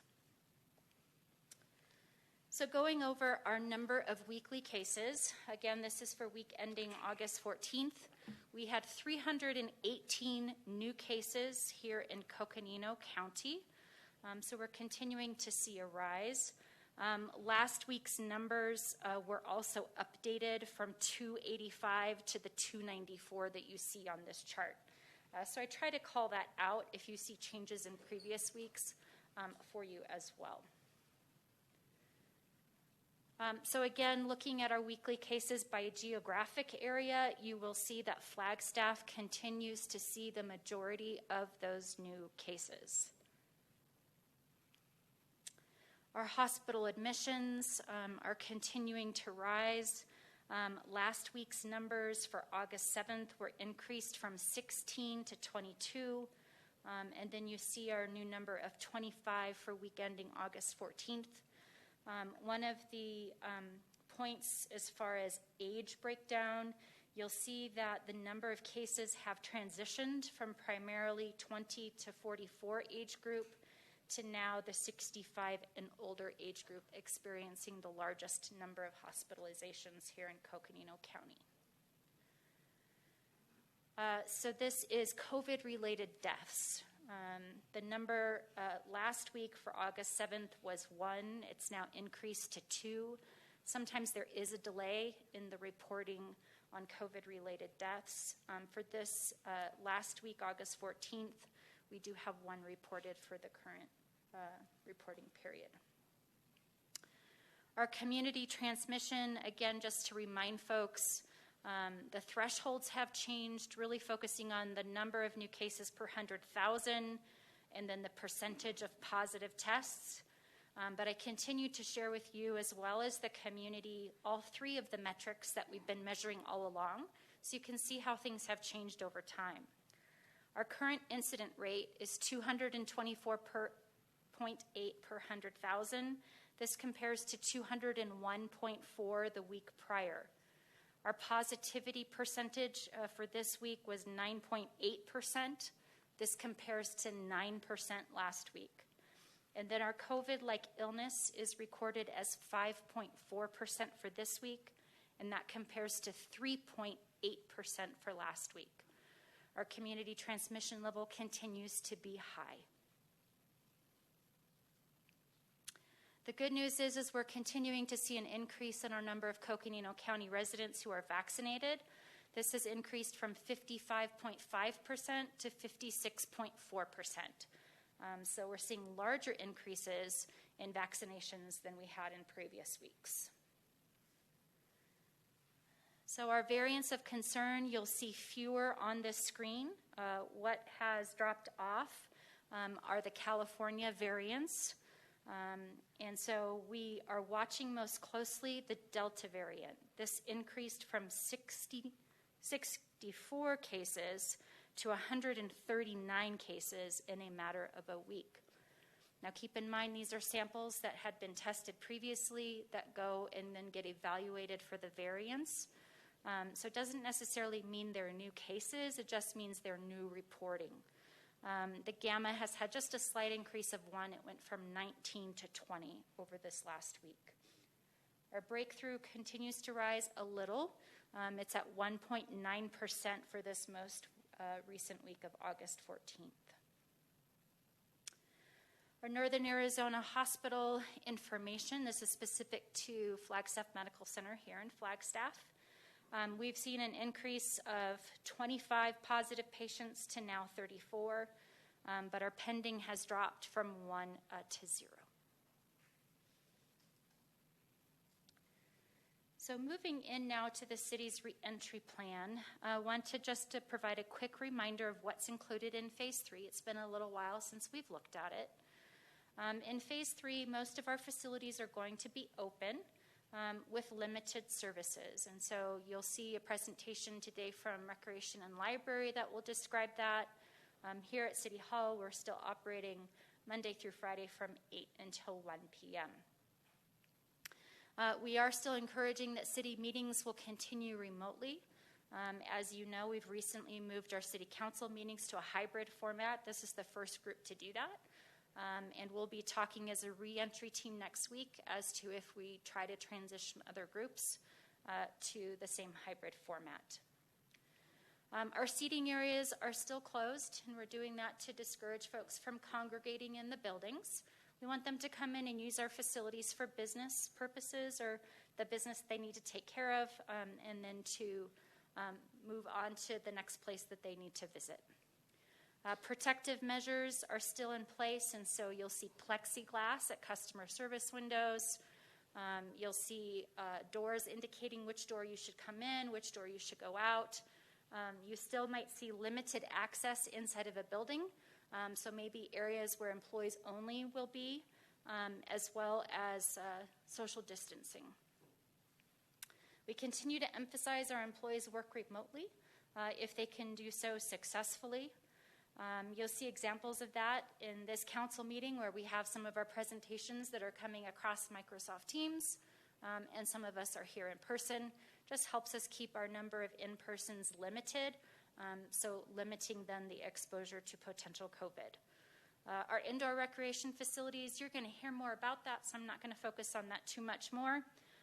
Special events and permits, we did move to a no capacity calculator starting July 1st, as you know, but we also are asking them to continue mitigation measures to protect those who participate. And then we are also continuing to limit travel. We ask that folks don't travel to places that have moderate to substantial to high COVID exposure, community transmission rates, so they're not going there and then having the potential of bringing it back to our community. Certainly there are exceptions for that if there's a critical item that we must travel for, but we really try to limit that as much as possible. So our recreation is here. This update is for the Aquaplex. I'm going to turn it over to John Wilson. Thank you, Shannon, and good evening again, City Council, Mayor, and Vice Mayor.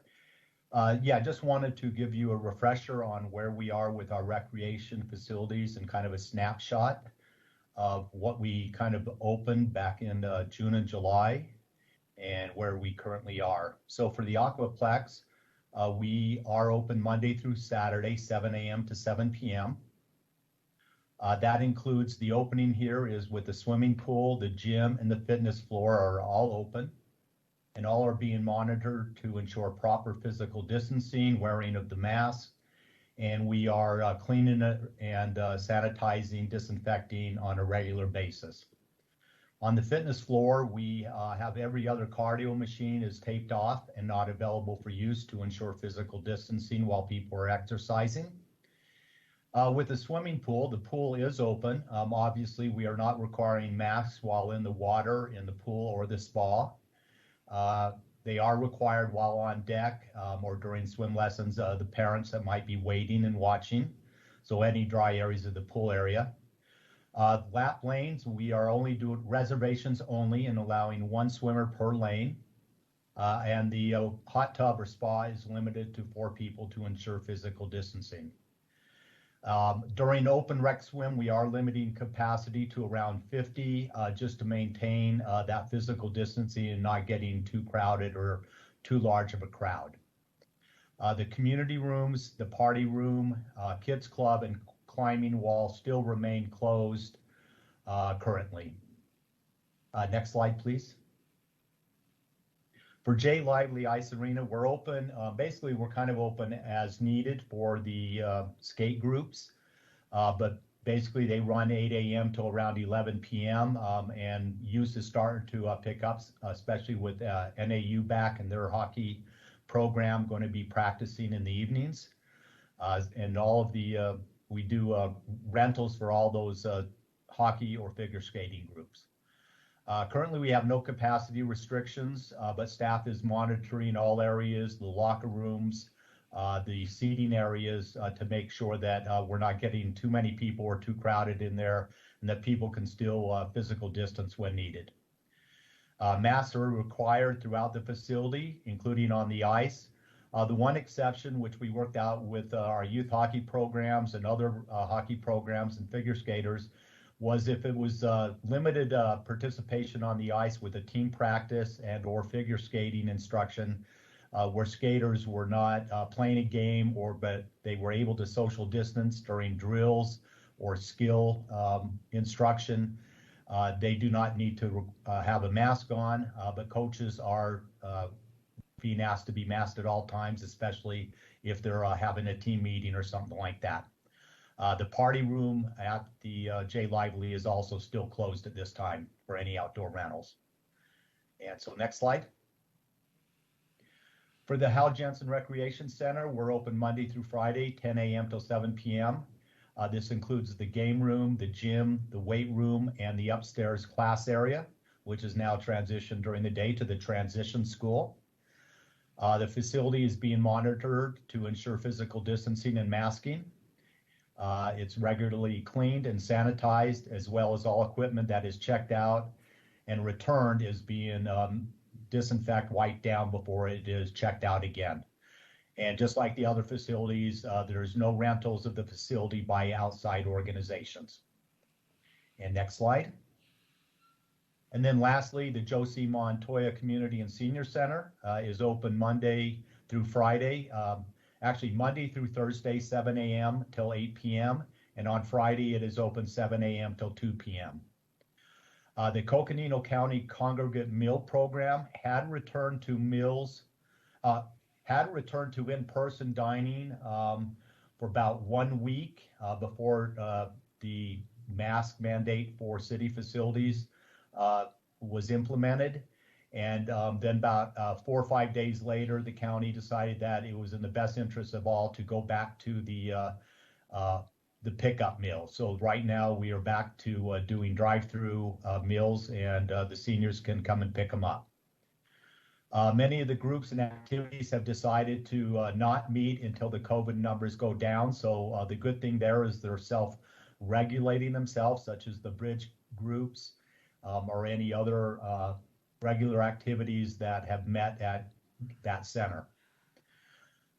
As all other facilities, it's being monitored to ensure physical distancing and masking, that we're not getting too many people in weight rooms or anything. And the facility is being regularly cleaned and sanitized, and all equipment also that is being checked out and returned. So that's it for recreation. Thanks. Thank you, John. I'll turn it over to you, Jared. Thanks, Shannon. Good evening, Mayor, Vice Mayor, and Council. Jared Tolman, your Library Director for City and County Services. So our Flagstaff libraries kind of put a hold on continuing to move forward with new additional services. We are requiring masks while in the building at any of our Flagstaff locations. The number of seating throughout the buildings are still limited. We'll continue to hold off on adding new seating until we see numbers go down. And then we are still doing regular facility cleanings every single day. We do have plexiglass up for the safety of staff and the ability to still serve our community. For the main downtown library, the operating hours will hold at Monday through Friday from 10 to 2. And then our East Flag libraries will on Monday move to Monday through Thursday, 2 to 6, and Friday and Saturday from 10 to 2. Next slide, please. When we look at library services, our computer services, Shannon, can you go to the next slide, please? Our library, our computer access will remain 2 hours for people with library cards and 1 hour for our guests, who don't have library cards. Every other computer is still available just to put in social distancing, and those computers are cleaned on a daily basis. In-building browsing will continue to remain. People can come in, find what they need. They can check those items out through our self-service kiosks that we have available, as well as in person with staff. Staff can help check those items out. All of our public service points will remain open. Our reference, children's, and circulation departments will all remain open and be able to serve the public. We'll continue to provide our distance services, such as curbside pickup. You could also go online and still place items on hold remotely without needing to come into the library, so that you can then come and use the curbside service. We'll continue to do our phone-in reference for adult and children resources, and all of the programming that the libraries are doing are outdoors and remote, and we'll continue to do that as long as the weather is permitting. If it gets a little too cold and the numbers of COVID cases are still high, we might put a pause on library programs until we either see the numbers go down or the weather becomes permittable.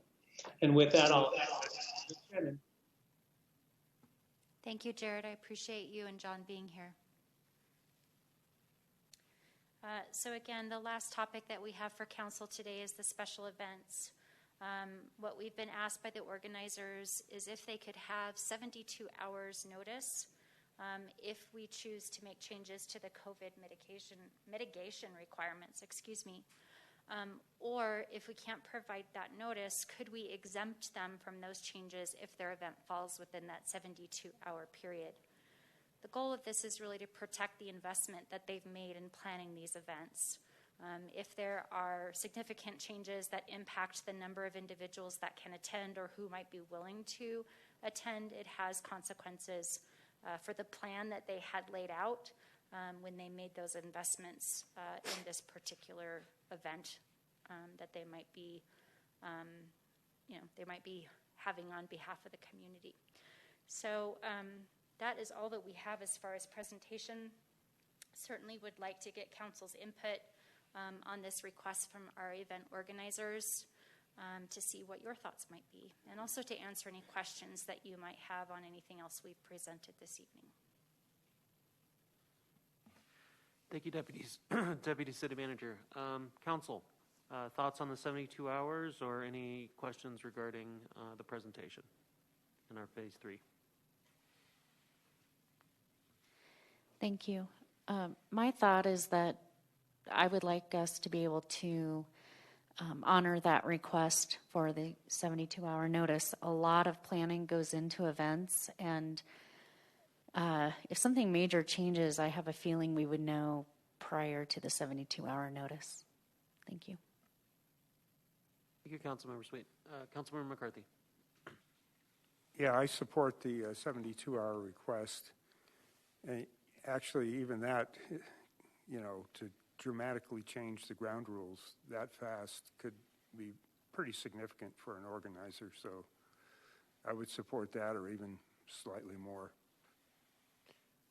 Thank you, Councilmember. I do have a question regarding that. Has this been an issue this year with the events that we have not given them sufficient notification with 72 hours, or is this more proactive?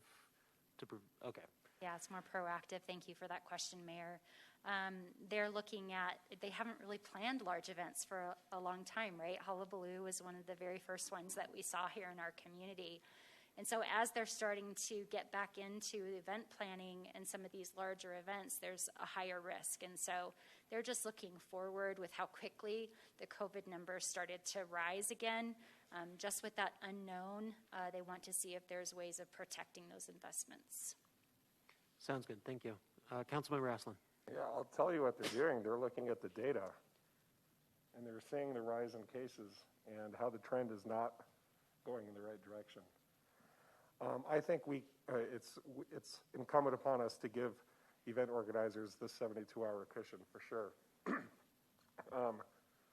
And I don't know what to do about the data that we were just presented with. I don't think it's good. I think it's trending very poorly, and I don't think we're in a place where we can just turn on a dime and change momentum right now. But I will tell you, I have my concerns about the phase we're in and our ability, if we need to move up and down those phases. And I would just like to remind council that the decision is ours, and we have the flexibility to move back into a stricter phase if we need to. I think we should keep looking at the data. I'm not trying to do anything tonight. But can you just remind us, Sterling, is that still within our wheelhouse as a body to go up and down through the phases as we have them here as a locality?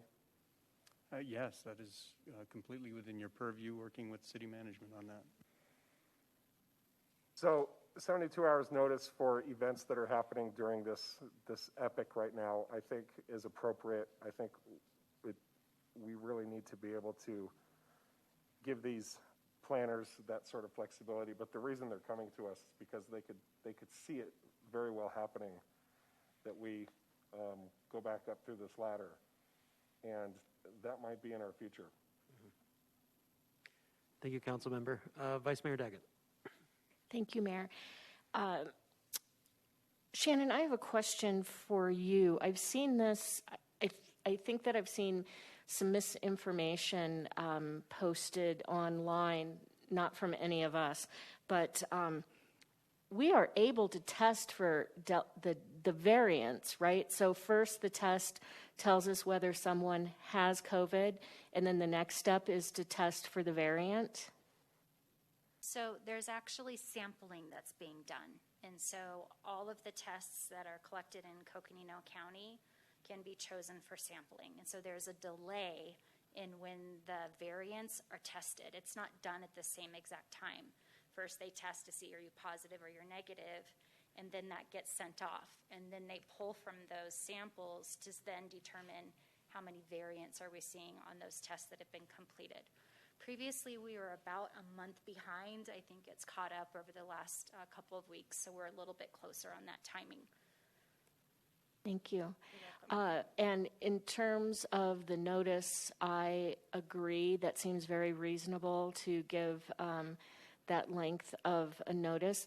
And I would just urge our event planners to take this very seriously and to really enforce mitigation measures that they have put in place for their events, and to help us as a community to limit the spread and to not let their event become one of the super spreader events.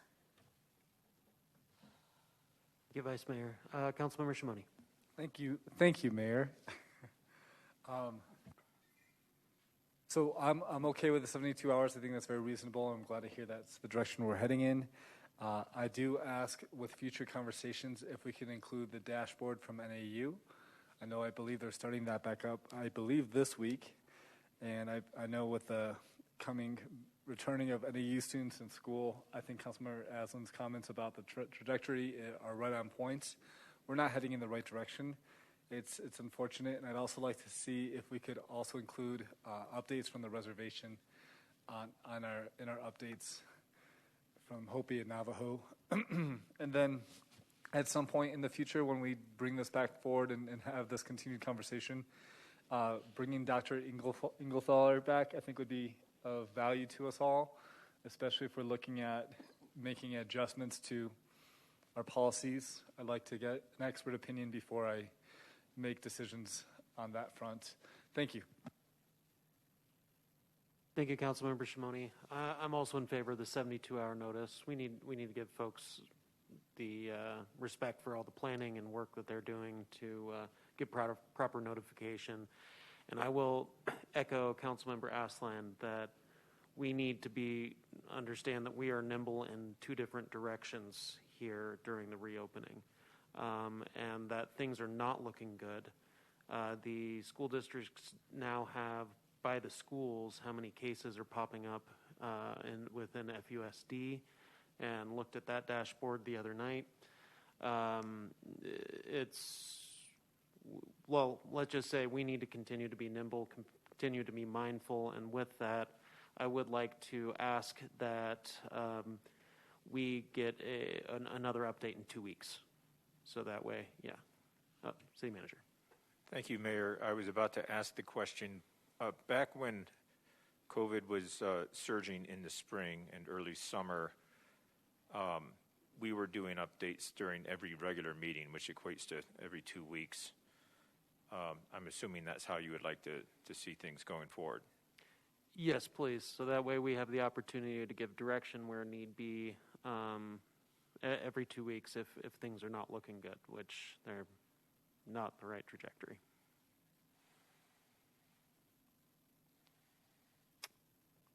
All right. Well, I think that gives sufficient direction with the 72-hour notice. We have consensus on that front for sure, if not unanimous. Thank you. All right.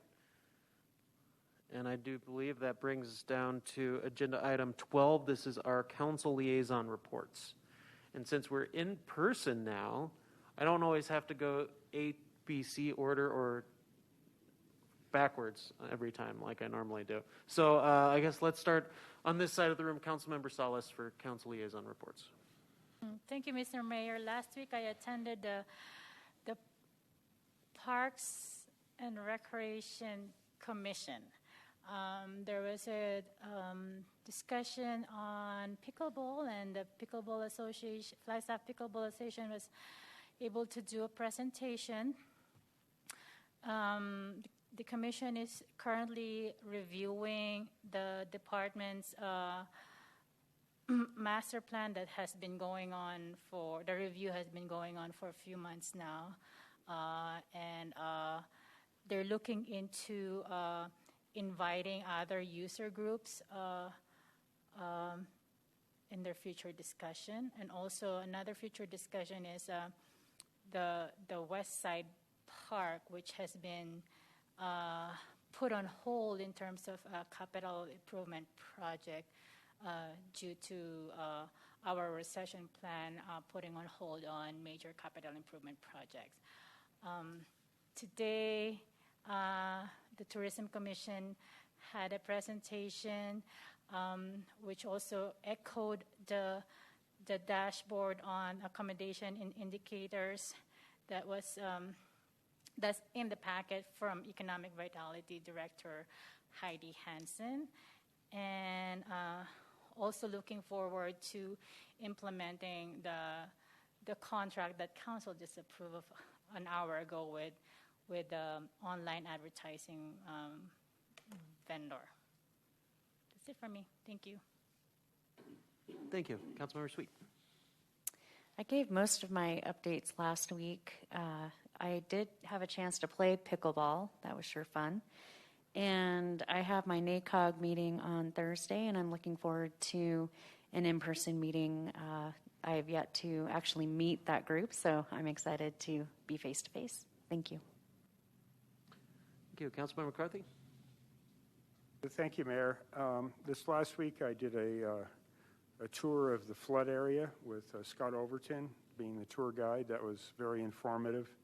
Got to see the Emergency Control Center. I don't know if that's the exact name of it, but that's what its function is.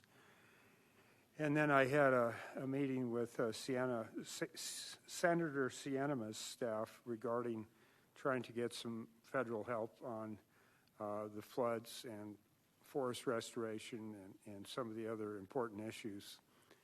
Also had a tour of the airport with other council members and of Joy Cohn. That was both very interesting. That's it for this week. Thank you. Thank you, Councilmember McCarthy. I have this last week I have not had a commission meeting, so I will pass it on to Vice Mayor here. No reports from my commissions.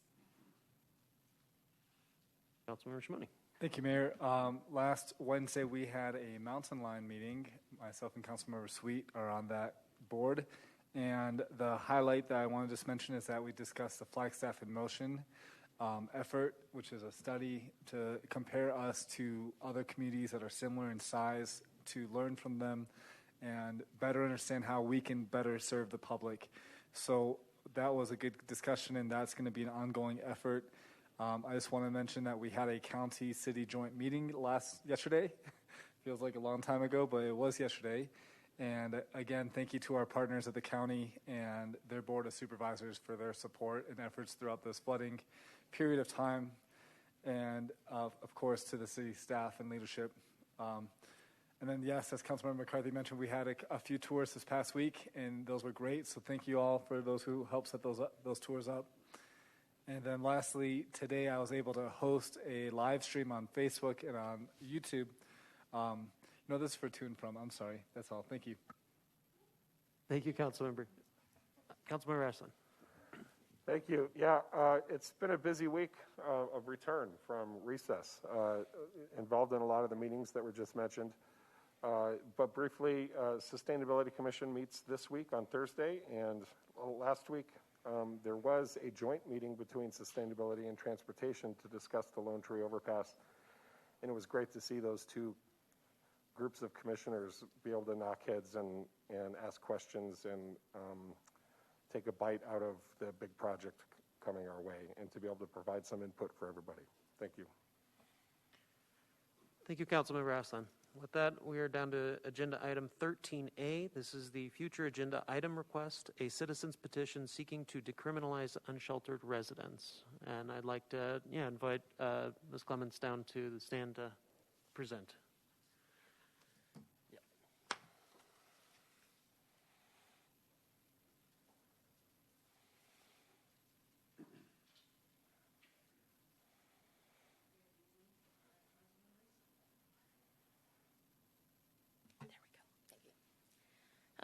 Good afternoon, Mayor Deasy, council members. In 2017, community members, including social workers, activists, and unsheltered residents, asked the previous council to repeal the section of the city code entitled Camping on Public Property Within City Limits. There have been new developments, so I'm here to present 4 reasons to repeal it. It is unconstitutional. It is cruel. It is discriminatory. And it is counterproductive. In 2018, the Ninth Circuit Court found that a similar law in Boise violated the 8th Amendment.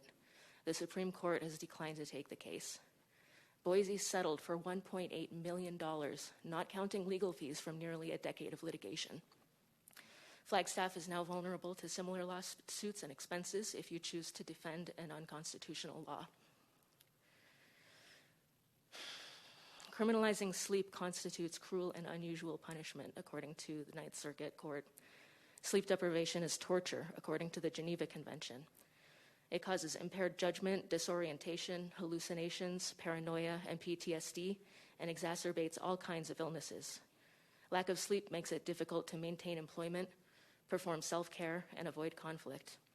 When police rouse people and force them to move on repeatedly, this is harmful and dangerous and a violation of international law. The ordinance disproportionately affects the most vulnerable. About 40% of unsheltered youth are LGBT. Among mothers with children experiencing homelessness, over 80% are fleeing domestic abuse. Young adults who age out of foster care have a 1 in 11 chance of experiencing homelessness in any given year. Criminalizing homelessness discriminates against marginalized communities. The ordinance also requires police to discriminate directly. Quote, "The above activities shall constitute camping when it reasonably appears, in light of all the circumstances, that the participants are in fact using the area for living accommodation purposes. Camping shall be distinguished from those short-term uses such as napping and picnicking. I have witnessed this profiling, where police will harass one person napping who looks homeless while ignoring another person napping in the same park at the same time who doesn't. And finally, the ordinance is counterproductive.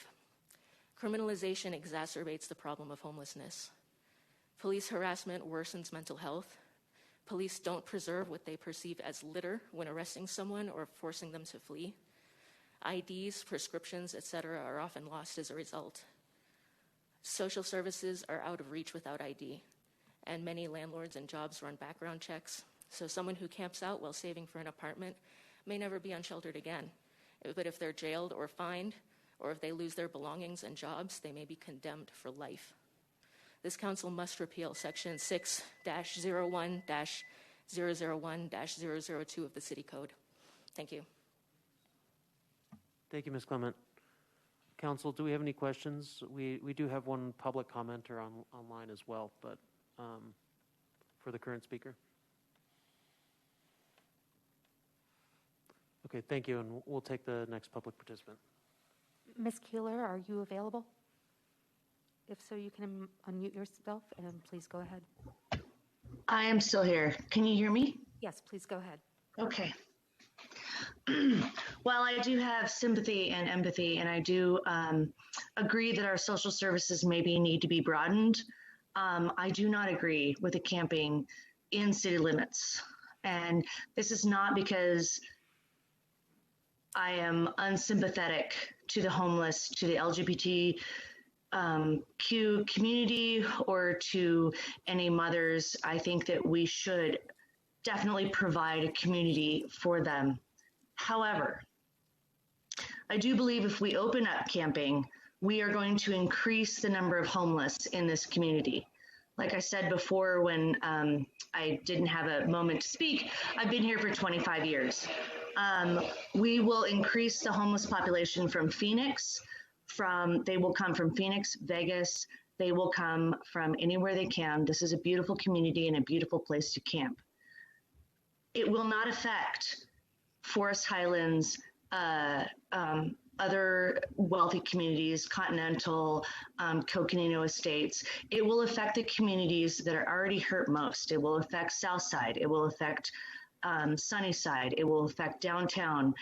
We cannot let campers and people camping in our community just to camp in our community. It will create a much bigger drug abuse population. And I'm not saying that all homeless are drug abusers. That is not what I'm saying. However, there is a vast majority that are either drug abusers or mentally ill. That said, in our community, we'll increase the crime, we will increase the trash, we will increase human feces, that those communities in Sunnyside, Southside, downtown will have to deal with, and the city will have to deal with that as well. We will also put a burden on our police, on our fire, on our EMTs, and this will become a huge burden for us in 3 to 4 years. And the city will have to pay to clean up the trash, the campers that are broken down, and we will also decrease our property values in those communities, but it'll be those communities that will have to deal with it. They will have increased crime, they'll have increased trash, increased human feces, and I am not okay with that. It will also put a public burden on our social systems or social policies that are already having a burden. And we cannot bring in more homeless into our community. These people will come from Vegas, from Phoenix, because it's a beautiful place to be. We all want to be here. And it's better to be homeless in Flagstaff in the summer than it is in Phoenix. They will come. Not only that, we will also increase our fire hazard. If we have people camping on the base of McMillan Mesa, on the base Thank of you. Campbell Mesa. Thank you. Oh, Your 3 okay. minutes is up. I'm done. Okay. Yeah, thank you. So that said, as a community member, I am not in support of this. Thank you. Council, any questions for this public speaker? All right, with that, I'd like to open it up for discussion regarding this fair.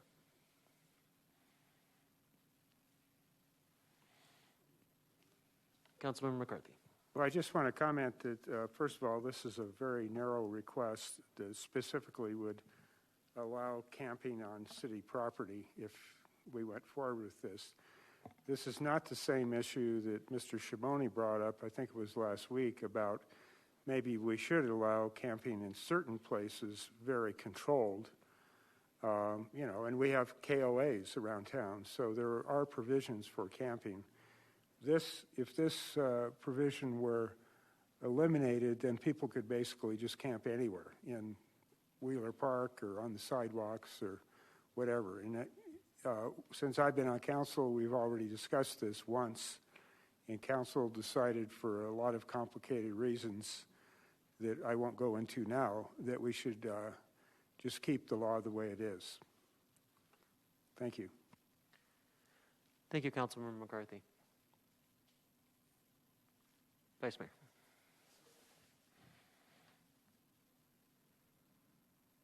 I actually wrote out my statement because I wanted to make sure I didn't forget anything. I appreciate the compassion and concern that is expressed through this petition. I think that many of us, me included, don't fully understand the scale of the issue. I recently went out with Catholic Charities PATH program staff and learned so much, but I have more to learn. For those who don't know, PATH stands for Projects for Assistance in Transition from Homelessness. And anyone who works or volunteers for any kind of food or housing relief organizations in town will tell you that we have many individuals and families who are currently unsheltered or on the verge of being so.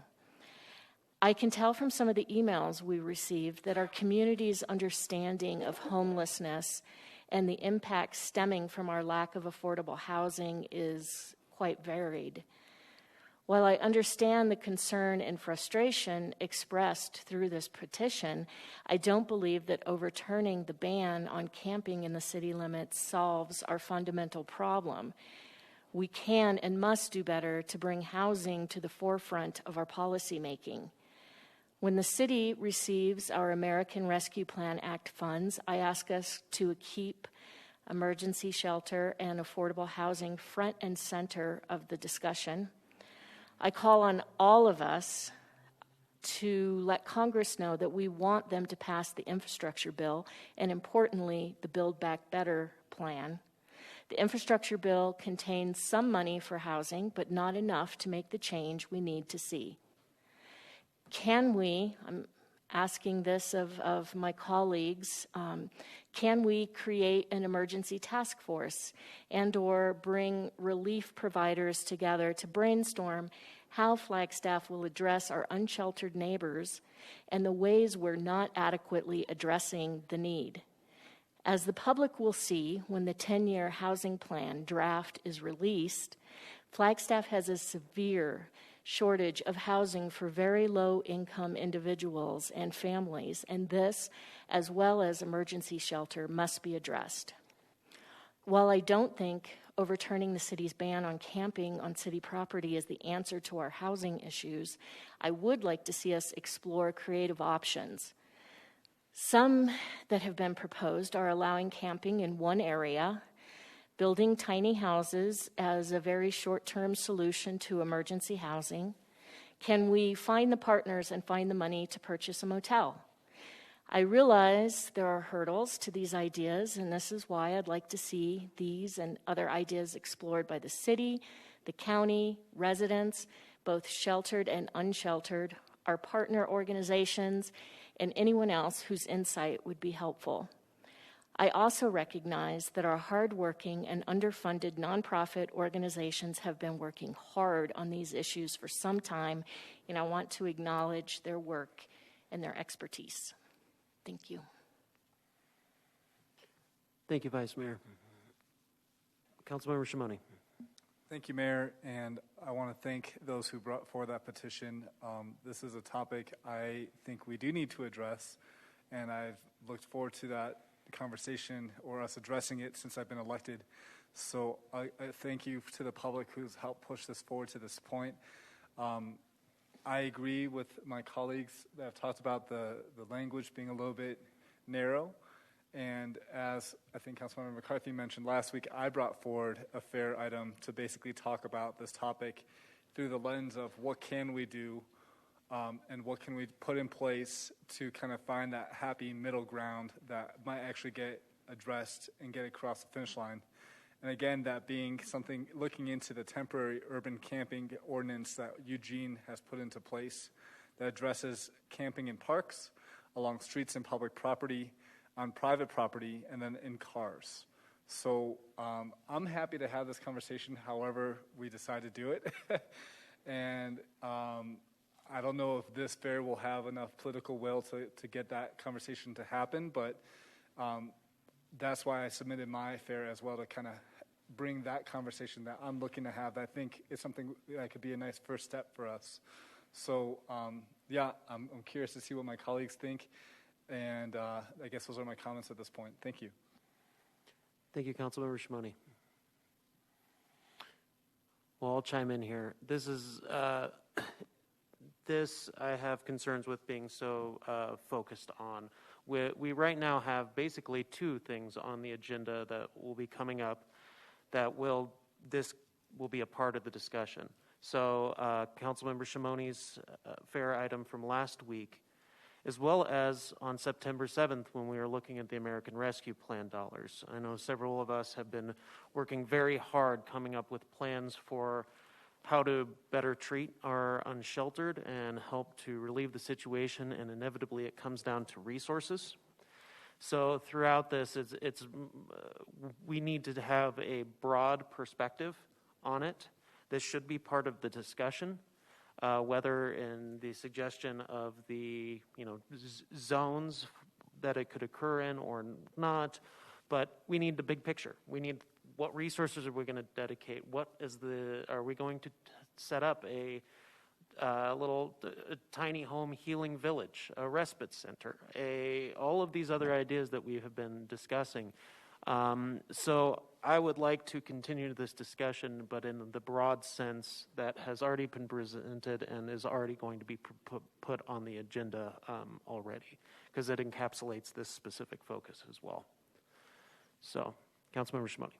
And Mayor, just to be clear for you, for the council and the public, with council's support of two other colleagues, or three in total, it will be placed on the future agenda, but that is not guaranteed. I wish it was, but hopefully it will be on a future agenda. Yeah, well, thank you. And we need a full plan. I mean, we need to take care of our unsheltered far more than just one single law, but more with the resources they need, the service providers that are needed, and the opportunities for these individuals to get shelter. So I look forward to discussing this further in a different fashion, a more broader fashion, where we can vet some of the many meetings that we've been having regarding this to help people as best we can. So, Councilmember Shimoni.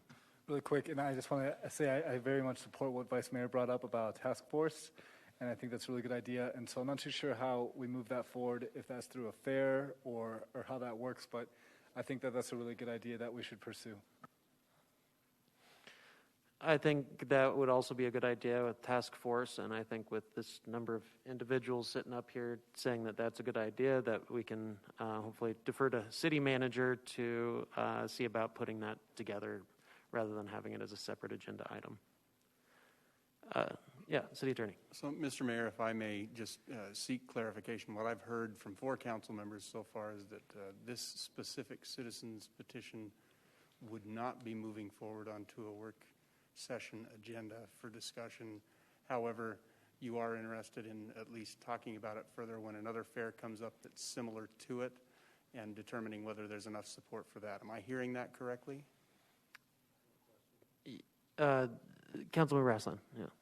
Thank you. So I'm a little bit confused. I'd like a little bit more clarification. And if I may, City Clerk or City Manager, maybe you can help summarize what happened on the meeting before we went on break. I believe Councilmember Shimoni had a fair request that did not move forward.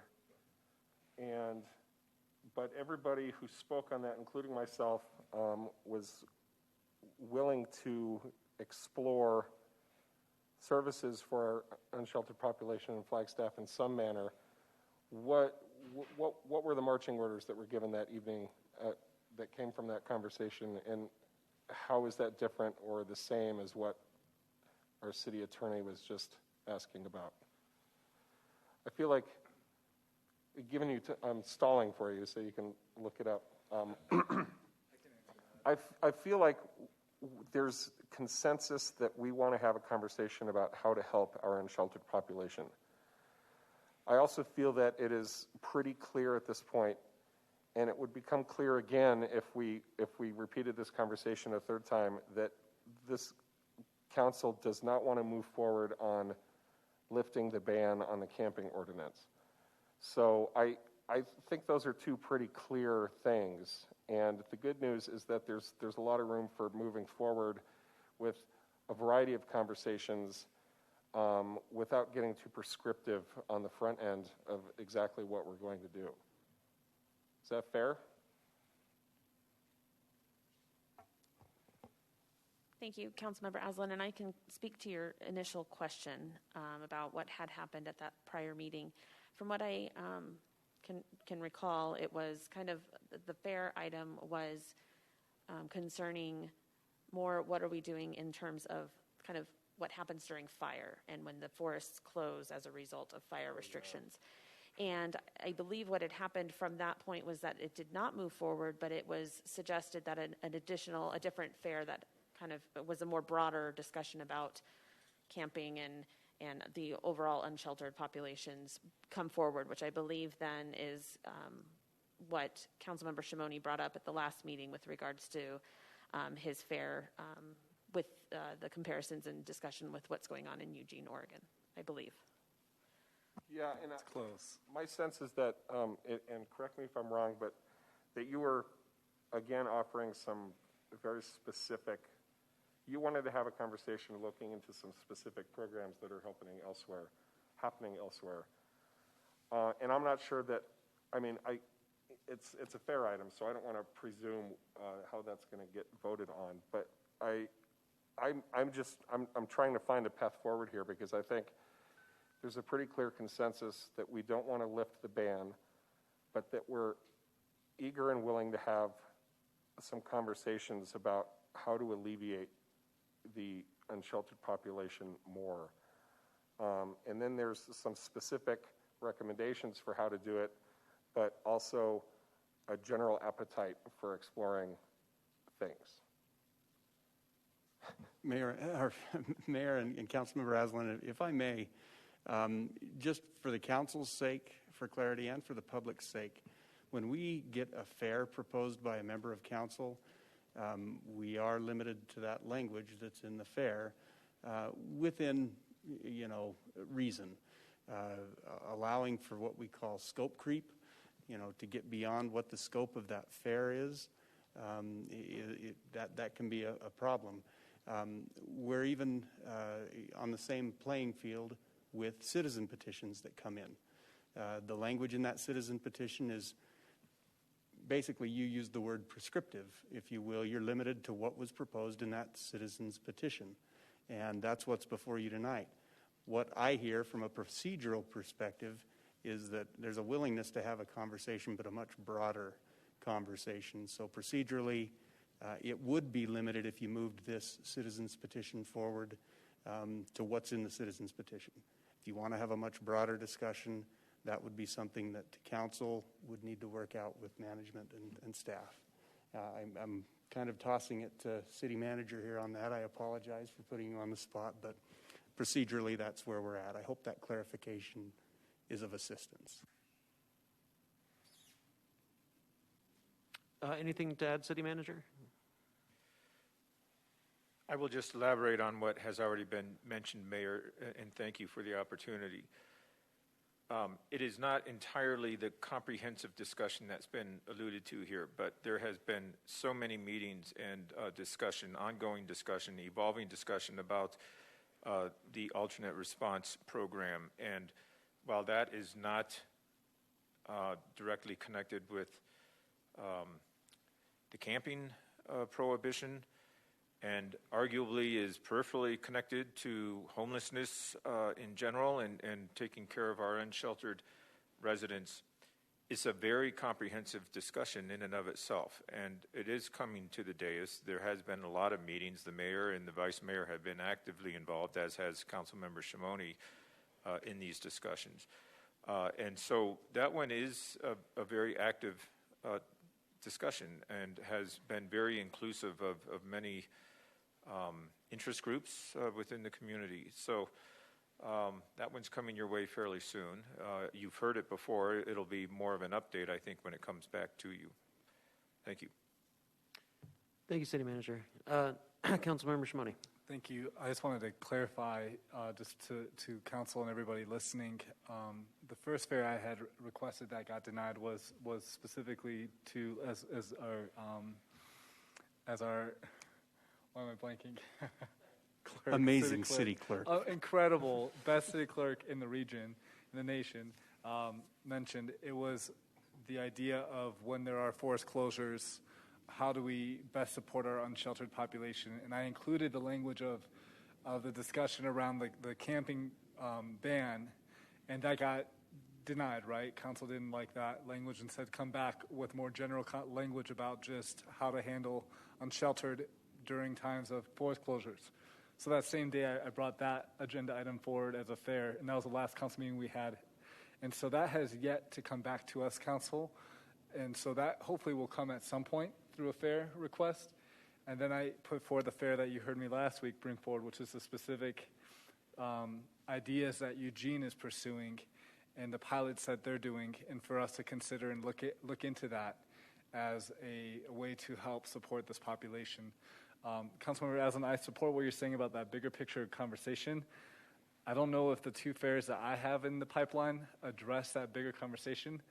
I don't think so either, but it's very much, my fairs are very specific to like what are we doing and specifically what can we do, and here are some ideas rather than kind of flailing around a little bit and trying to have a big conversation without specifics in place.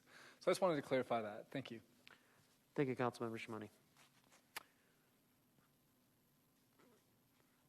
All right, and I'll just note for those who are interested in our providing more resources and helping our unsheltered, September 7th is when our first discussion on American Rescue Plan dollars. And I know a couple of us have put in the request for a good chunk to be able to provide services for our unsheltered more than we ever have before as a city.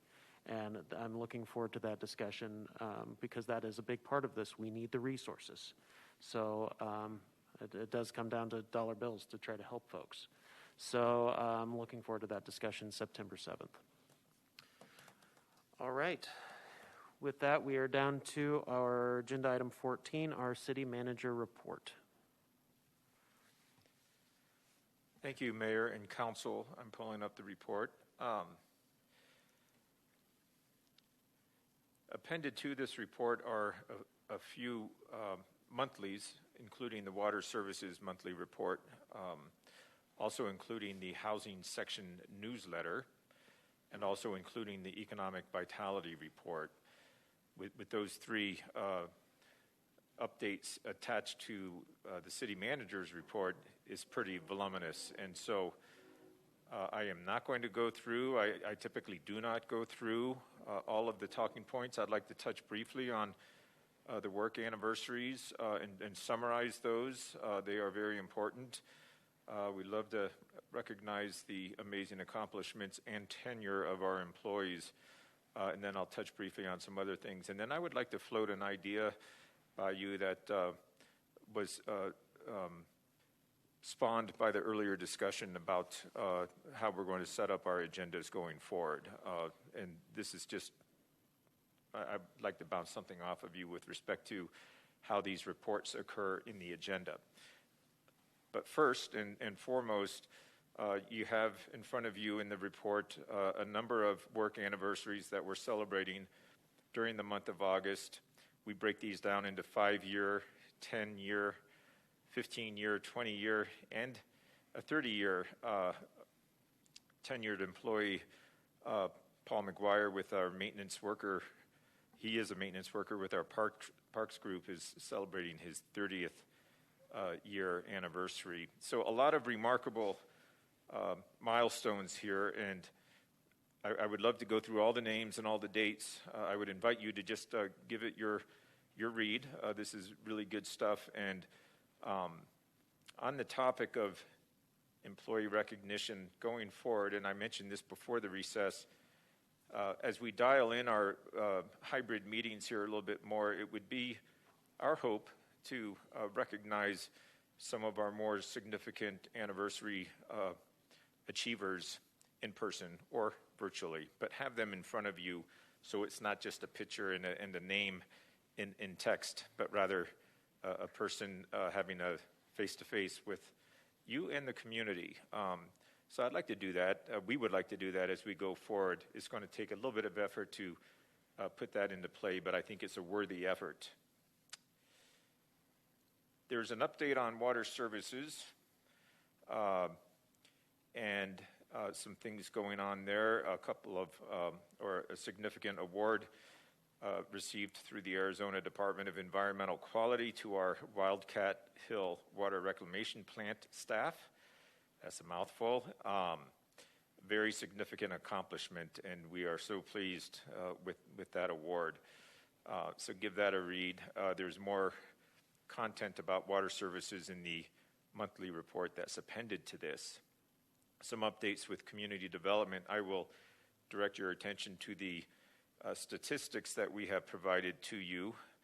Thank you to CD and the building section for providing this information on where we are with building-related revenues, permits, revenues, and so forth.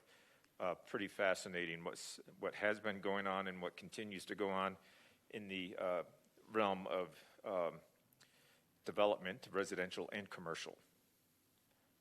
Some nice updates for you on the library, including, I'm going to circle back now to something that occurred before the recess, but council had a nice presentation on some artwork that was being proposed. It was well vetted through some commissions.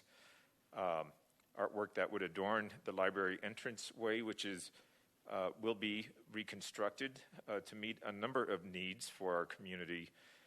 The artwork is fascinating. Council had some good suggestions, and those suggestions were put into play by the artist and by the folks who are involved in this. A couple of weeks ago, we had a meeting in the back of this room. It was actually the first time we had a chance to utilize the new audio-video technologies here. The artist was present virtually, and we had the prototypes so that we could look at them and touch them, and it's fascinating what is now happening. But I just want to give you an update that the input that the council shared in that has been acknowledged and implemented. And so we'll report back to you as to when this actually happens, the implementation of it. But we do have a go-ahead in terms of the artwork, which is very fascinating. I think it's going to be well received. Questions on anything thus far? I'll try to be a little more expedient here. Made mention of an individual within our team here who works, he's a commercial equipment operator with our solid waste program. Hope I'm getting that right. Kevin Anderson, commercial equipment operator who saved somebody's life during one of our flood events, and just wanted to call out his heroics and his very selfish and amazing actions that resulted in retrieving a person who was in a pretty bad situation. That was back in July, on July 14th. Greg? Yes, please. Do you know more about, can you describe that situation at all? Or, I mean, I realize you weren't there, but I'm trying to picture how someone is stuck in a culvert during the flood. It sounds very dangerous. It was dangerous. We can give you a few more details. I think there will likely be more of an acknowledgement of this later in the year when we get into award presentations. I don't want to make presumptions, but I think this one will be coming back to you, and you certainly can have a little more detail to the story. Yep. Thank you for that. Council, I would like to make mention verbally of what you have in the report on some reorganization things that have been happening. Of course, earlier tonight you had an action in front of you involving our Parks and Rec section, which is now becoming the Parks, Rec, and Open Space and Events, the PROS. Am I getting that right? I love that. Division, and thank you for that discussion. It's part of a number of reorganization strategies that are in play, and I wanted to mention these. They've been vetted internally with the organization. They've been mentioned to you verbally, and I mention them now for the benefit of our public and certainly in the interest of transparency. Aaron Young, who has been performing admirably as an interim Water Services Division Director, will now be able to return to her post, and we appreciate the service that she has provided. She's been doing the work of 2 or 3 people over the last several months, and it's worked out remarkably well. In the interest of solidifying leadership at the Water Services Division, which has been in a state of leadership transition since the retirement of Brad Hill over a year ago, and in the interest of overseeing some very important projects, and you'll be hearing more about these things during your retreat on September 30th, we are making a move that we think will check a few boxes for us. But I want to start by, again, giving our very genuine, thanks to Erin Young for what she has done, stepping up to the plate, elevating her services to the organization and to the community. It's been wonderful, and it's been well received. We are going to have Mr. Andy Bertelson move out of the Public Works realm and over into the Water Services Division, and this will become effective in about 2 weeks' time. Andy brings a strong track record of division leadership. He's been with Public Works for some time, and he's got a strong track record of working with people in a very collaborative and coalescing environment. And he's also exceptionally skilled at project oversight. So this is, even though it will be in an acting capacity, I want to be upfront in saying that it's envisioned that this arrangement will last for some time. Could be 2 or 3 years. The idea would be to solidify that leadership with Water Services. It's such a good team over there, many very talented people. But we have been without a long-term director there for about 14 months, and it's time to fill that void. We're grateful for Andy's agreement to do what is really kind of a lateral move within the organization, switching from one division to another. So he does so without any other reason than to better the organization. So this is all about that. It's not a promotion per se. He certainly will learn new skills, but we are all excited about this move. In his absence at Public Works, we have asked Mr. Scott Overton, who currently oversees the streets section and other components of Public Works, including facilities, to step up to the plate in an acting capacity and serve as the Public Works Division Director, again, for that same period of time. It would be a longer duration. Scott has graciously agreed to do that. That will be effectuated at the same time, September 7th, that Mr. Bertelsen moves over to Water Services. And then back to what you discussed earlier, within Public Works, we are creating a new standalone division that will encompass parks, rec, open space, and special events. And I don't need to restate what was stated earlier in that discussion, but the prominence of that particular component of Public Works and the prominence of parks, rec, and open space in the community of Flagstaff is one that very well justifies it becoming a standalone division. I think it aligns well with the community priorities. I think it aligns well with council's priorities.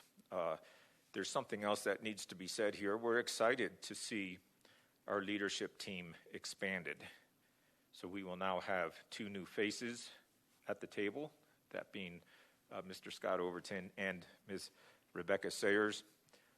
These are folks who are very accomplished in this organization and bring amazing leadership skills. And so with that, it goes to our management philosophies of empowering and enabling those around us to apply themselves in the most beneficial way. And this is all about that. So we're excited to have them at the table. We're excited to see these changes put into place.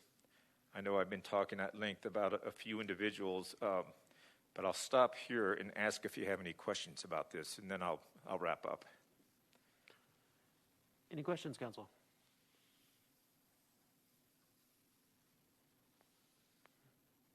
All right. I think we're good to proceed. You're thinking, what else goes on when we take recess? Well, there is another thing to report here. We, of course, are a little bit sad, or quite sad, actually, to be saying goodbye to one of our other leaders, who is Jessica Drum with our Public Affairs section, who has been successfully recruited away from the city. That is the reality these days. We lose employees, we gain employees, we see employees advance. It's a very evolving organization within which we operate here, and that will always be the case.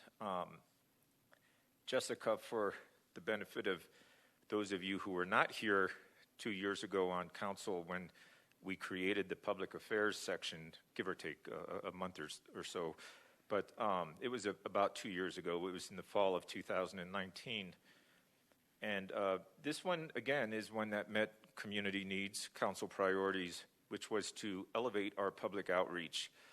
So Public Affairs section was created, and Jessica was placed at the helm, and she has just done an amazing job. And she's assembled a nice team, and some of those team members serve this council in a very direct way. Your staff upstairs who serve both the mayor and the council as a whole actually reside within the Public Affairs section, and so does our Indigenous Affairs Coordinator, Rose Tohi, and our neighborhood liaison, and others. Some names soon to be populated as we are recruiting for a new position right now, as well as our management analysts. I mention that because one of our management analysts, our senior management analyst, whose name is Sarah Langley, will be filling in for Jessica Drum as a temporary or interim public affairs director. That is happening immediately. She's been getting some mentoring. She's been mentored throughout, so I don't want to say it'll be a seamless transition, but I think it's one that makes sense at many levels. And Sarah, who presents to you on a regular basis, will now be in front of you even more frequently as your public affairs director. So we're excited about that, and we're grateful for Sarah's willingness to step up to the plate. There's a few other tidbits in here, an update on sustainability, update on risk management, information technology. Good news, sad news sometimes, saying goodbye to folks, saying congratulations to others. It's all in here, and there for your reading enjoyment. Then some updates touching on the tour at the Joy Cone facility in the airport. Thank you for the people who accommodated those excellent tours. A recap of a very fun event a couple of weeks ago at Tinkertopia. Mayor, thank you for the speech and the ribbon cutting, and those who attended at the staff and at the council level. It was wonderful, a great new facility, and we are so pleased. I usually don't talk this long when it comes to reports, but it's been a couple of months, so we'll get back into the swing of things, and I won't be so long-winded on future reports. Now, here's my idea I'd like to share with you. In the interest of juggling the agendas so that we have the lighter items, if you will, that don't necessarily garner a lot of public attention but are nevertheless important, if we were to see those placed earlier in the agenda, and then we strategically target those items that are of high public interest, including many of the action items, to occur at a time in the evening when we think the public can most easily participate. In that vein, it might be worthwhile to think about moving this manager's report, which occurs just during your regular meetings. It's not a work session item, up front, a little bit more toward the front end of the agenda. If we did that, it might be a nicer opportunity to have you have a little FaceTime with our employees who are being recognized. This is not an item on the agenda that's going to bring about public input. It's not designed that way. It's more informational and kind of what's happening behind the scenes, if you will. So that's just one thought, and we don't have to have direction on that tonight, but you shouldn't have to hear this much from me at the end of a meeting late in the evening. I think we can present this a little bit earlier and knock it off pretty quickly during the regular meetings. So just an idea. Thank you. Thank you, City Manager. I like that idea, especially with the recognitions of employees who may be able to be more likely in the crowd. I think that's a great suggestion. Councilmember Shimoni. Thank you, Mayor, and thank you, City Manager. I just wanted to echo just a couple of things really quick, just to Kevin, with the commercial equipment operator, Kevin Anderson. Thank you to him. That story was incredible. I do, like Councilmember Aslan mentioned, hope that he didn't endanger himself in his heroic actions, but I'm grateful that they're both alive and that he did what he did. And then also just wanted to acknowledge Paul McGuire for 30 years with the city, and then all those retiring. Like he said, new people coming in, people leaving. Times are changing. It's interesting. I like your idea of bringing this to the front of our agendas. I like the idea of bringing those individuals forward, maybe taking a photo with them, posting that to our social media, acknowledging them would be a nice thing that Sarah can help us with. Bye, Jessica. Just kidding. But thank you to Jessica, especially. I've gotten to know her very well working with her, and I really do wish her well, and I am excited for the work that is ahead. Thank you, Mayor. Thank you. And I will mention real quick, because there seems to be one person off of this work anniversary. And the report itself is actually named after him. City Manager, happy 2-year anniversary, work anniversary. Thank you for being here. So, a lot of good people and a lot of great work going on out there. Councilmember Salas. Mr. Mayor, you beat me to it. No, I just want to echo the congratulations to our city manager for sticking with us for the last 2 years. I am just honored to have been part of the leadership team and the community that chose you 2 years ago. And also working with you, with city leadership as throughout the last 2 years, especially this last year, through the pandemic, as we evolve in our leadership, our community evolve, our organization evolves. So we are evolving. Thank you. Thank you. All right. Well, with that, it brings us down to agenda item 15, our informational items and reports from council and staff, future agenda item requests. So I will start on this side of the room this time. Nothing for me. Thank you, Mayor. Just really quick, I had a nice live stream today on YouTube and on Facebook with the outreach director of the White Bird Clinic, Tim Black, and they oversee Cahoots in Eugene, Oregon. And so check out that conversation. It was really insightful, and Tim had a great 20 or so minute presentation that he provided us with a lot of information and really great stuff that they're doing. So good, kudos to them. And then I guess, continuing from my comments I made earlier today in regards to that IGA with the county, I'd like to bring forward a fair item to talk about Flagstaff Police Department efforts that are not, and Sterling, I'm not too sure how to best phrase this, but basically not call-initiated services that our police department provides. So our proactive policing, our neighborhood watch, et cetera, et cetera. Like I mentioned earlier, I think that this council can have that conversation, and we'll have a great conversation about it, and I believe in us in doing that. And I think that is all from me. Thank you. Thank you, Councilmember Shimoni. Vice Mayor. Thank you, Mayor. I would just like to say to our city manager and our deputy city managers that the ability to move up the talent that you have moved up and over says a lot about the leadership of this organization and also the talent of the employees. So kudos. And one thing that I'm really enjoying about in person is Sterling being able to give us a look. Before when we were virtual, we would just assume that Sterling was giving us a look, and now we can see it.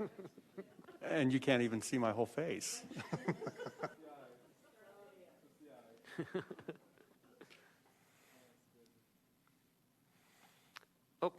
You're done? Okay.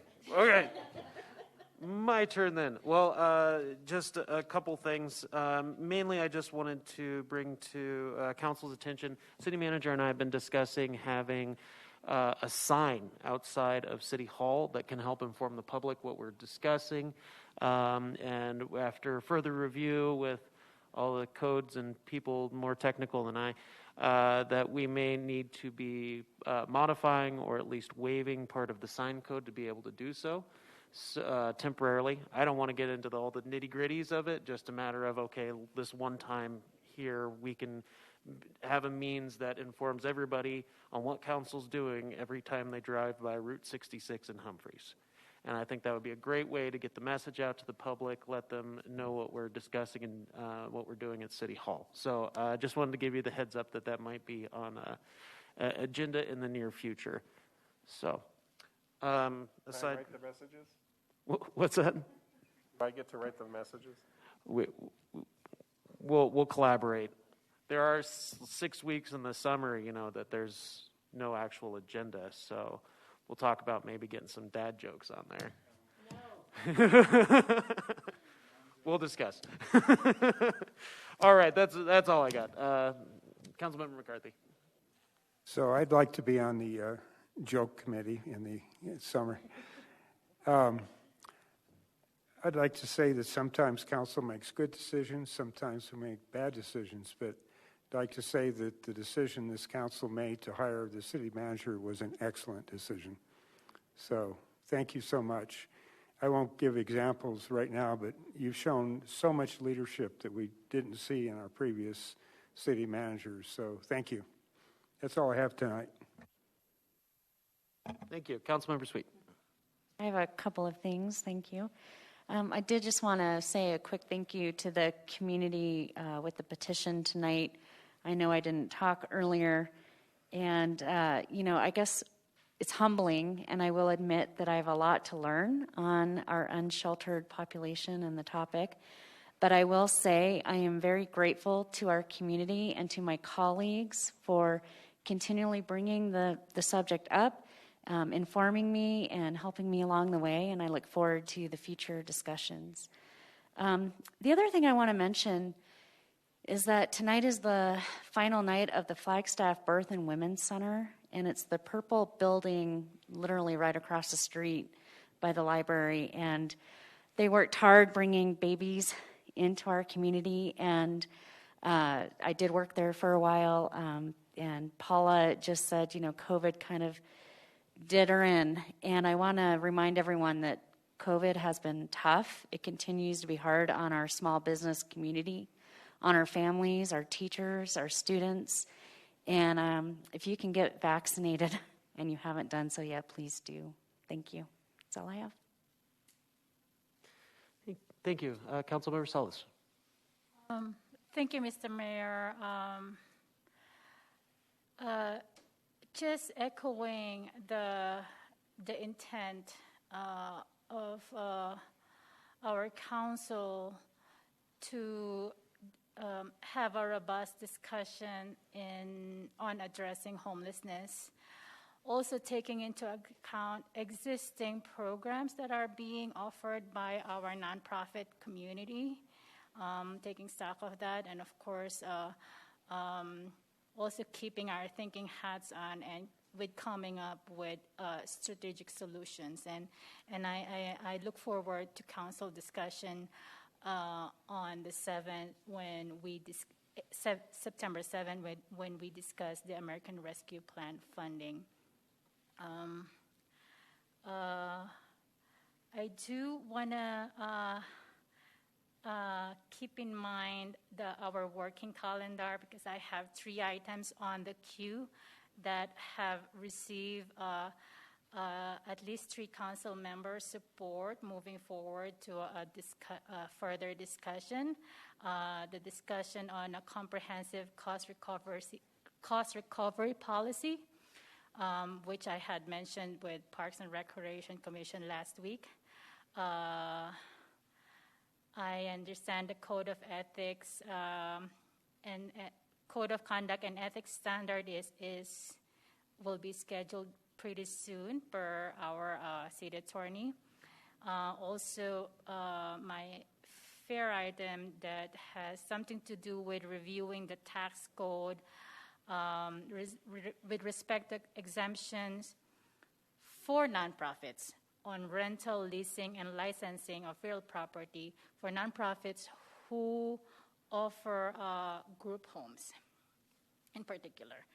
And then the other one is the BOSS program, and I think we have funded that for this fiscal year. If any update or status report will be greatly appreciated in the future, as well as the plans for workforce development program. Thank you. All right, thank you. Lastly, Mr. Mayor, if I may, tomorrow is Happy Birthday National Park Service, 105 years. That means free entrance to national parks and monuments tomorrow, August 25. Thank you, Councilmember Salas. Well, with that, we're adjourned.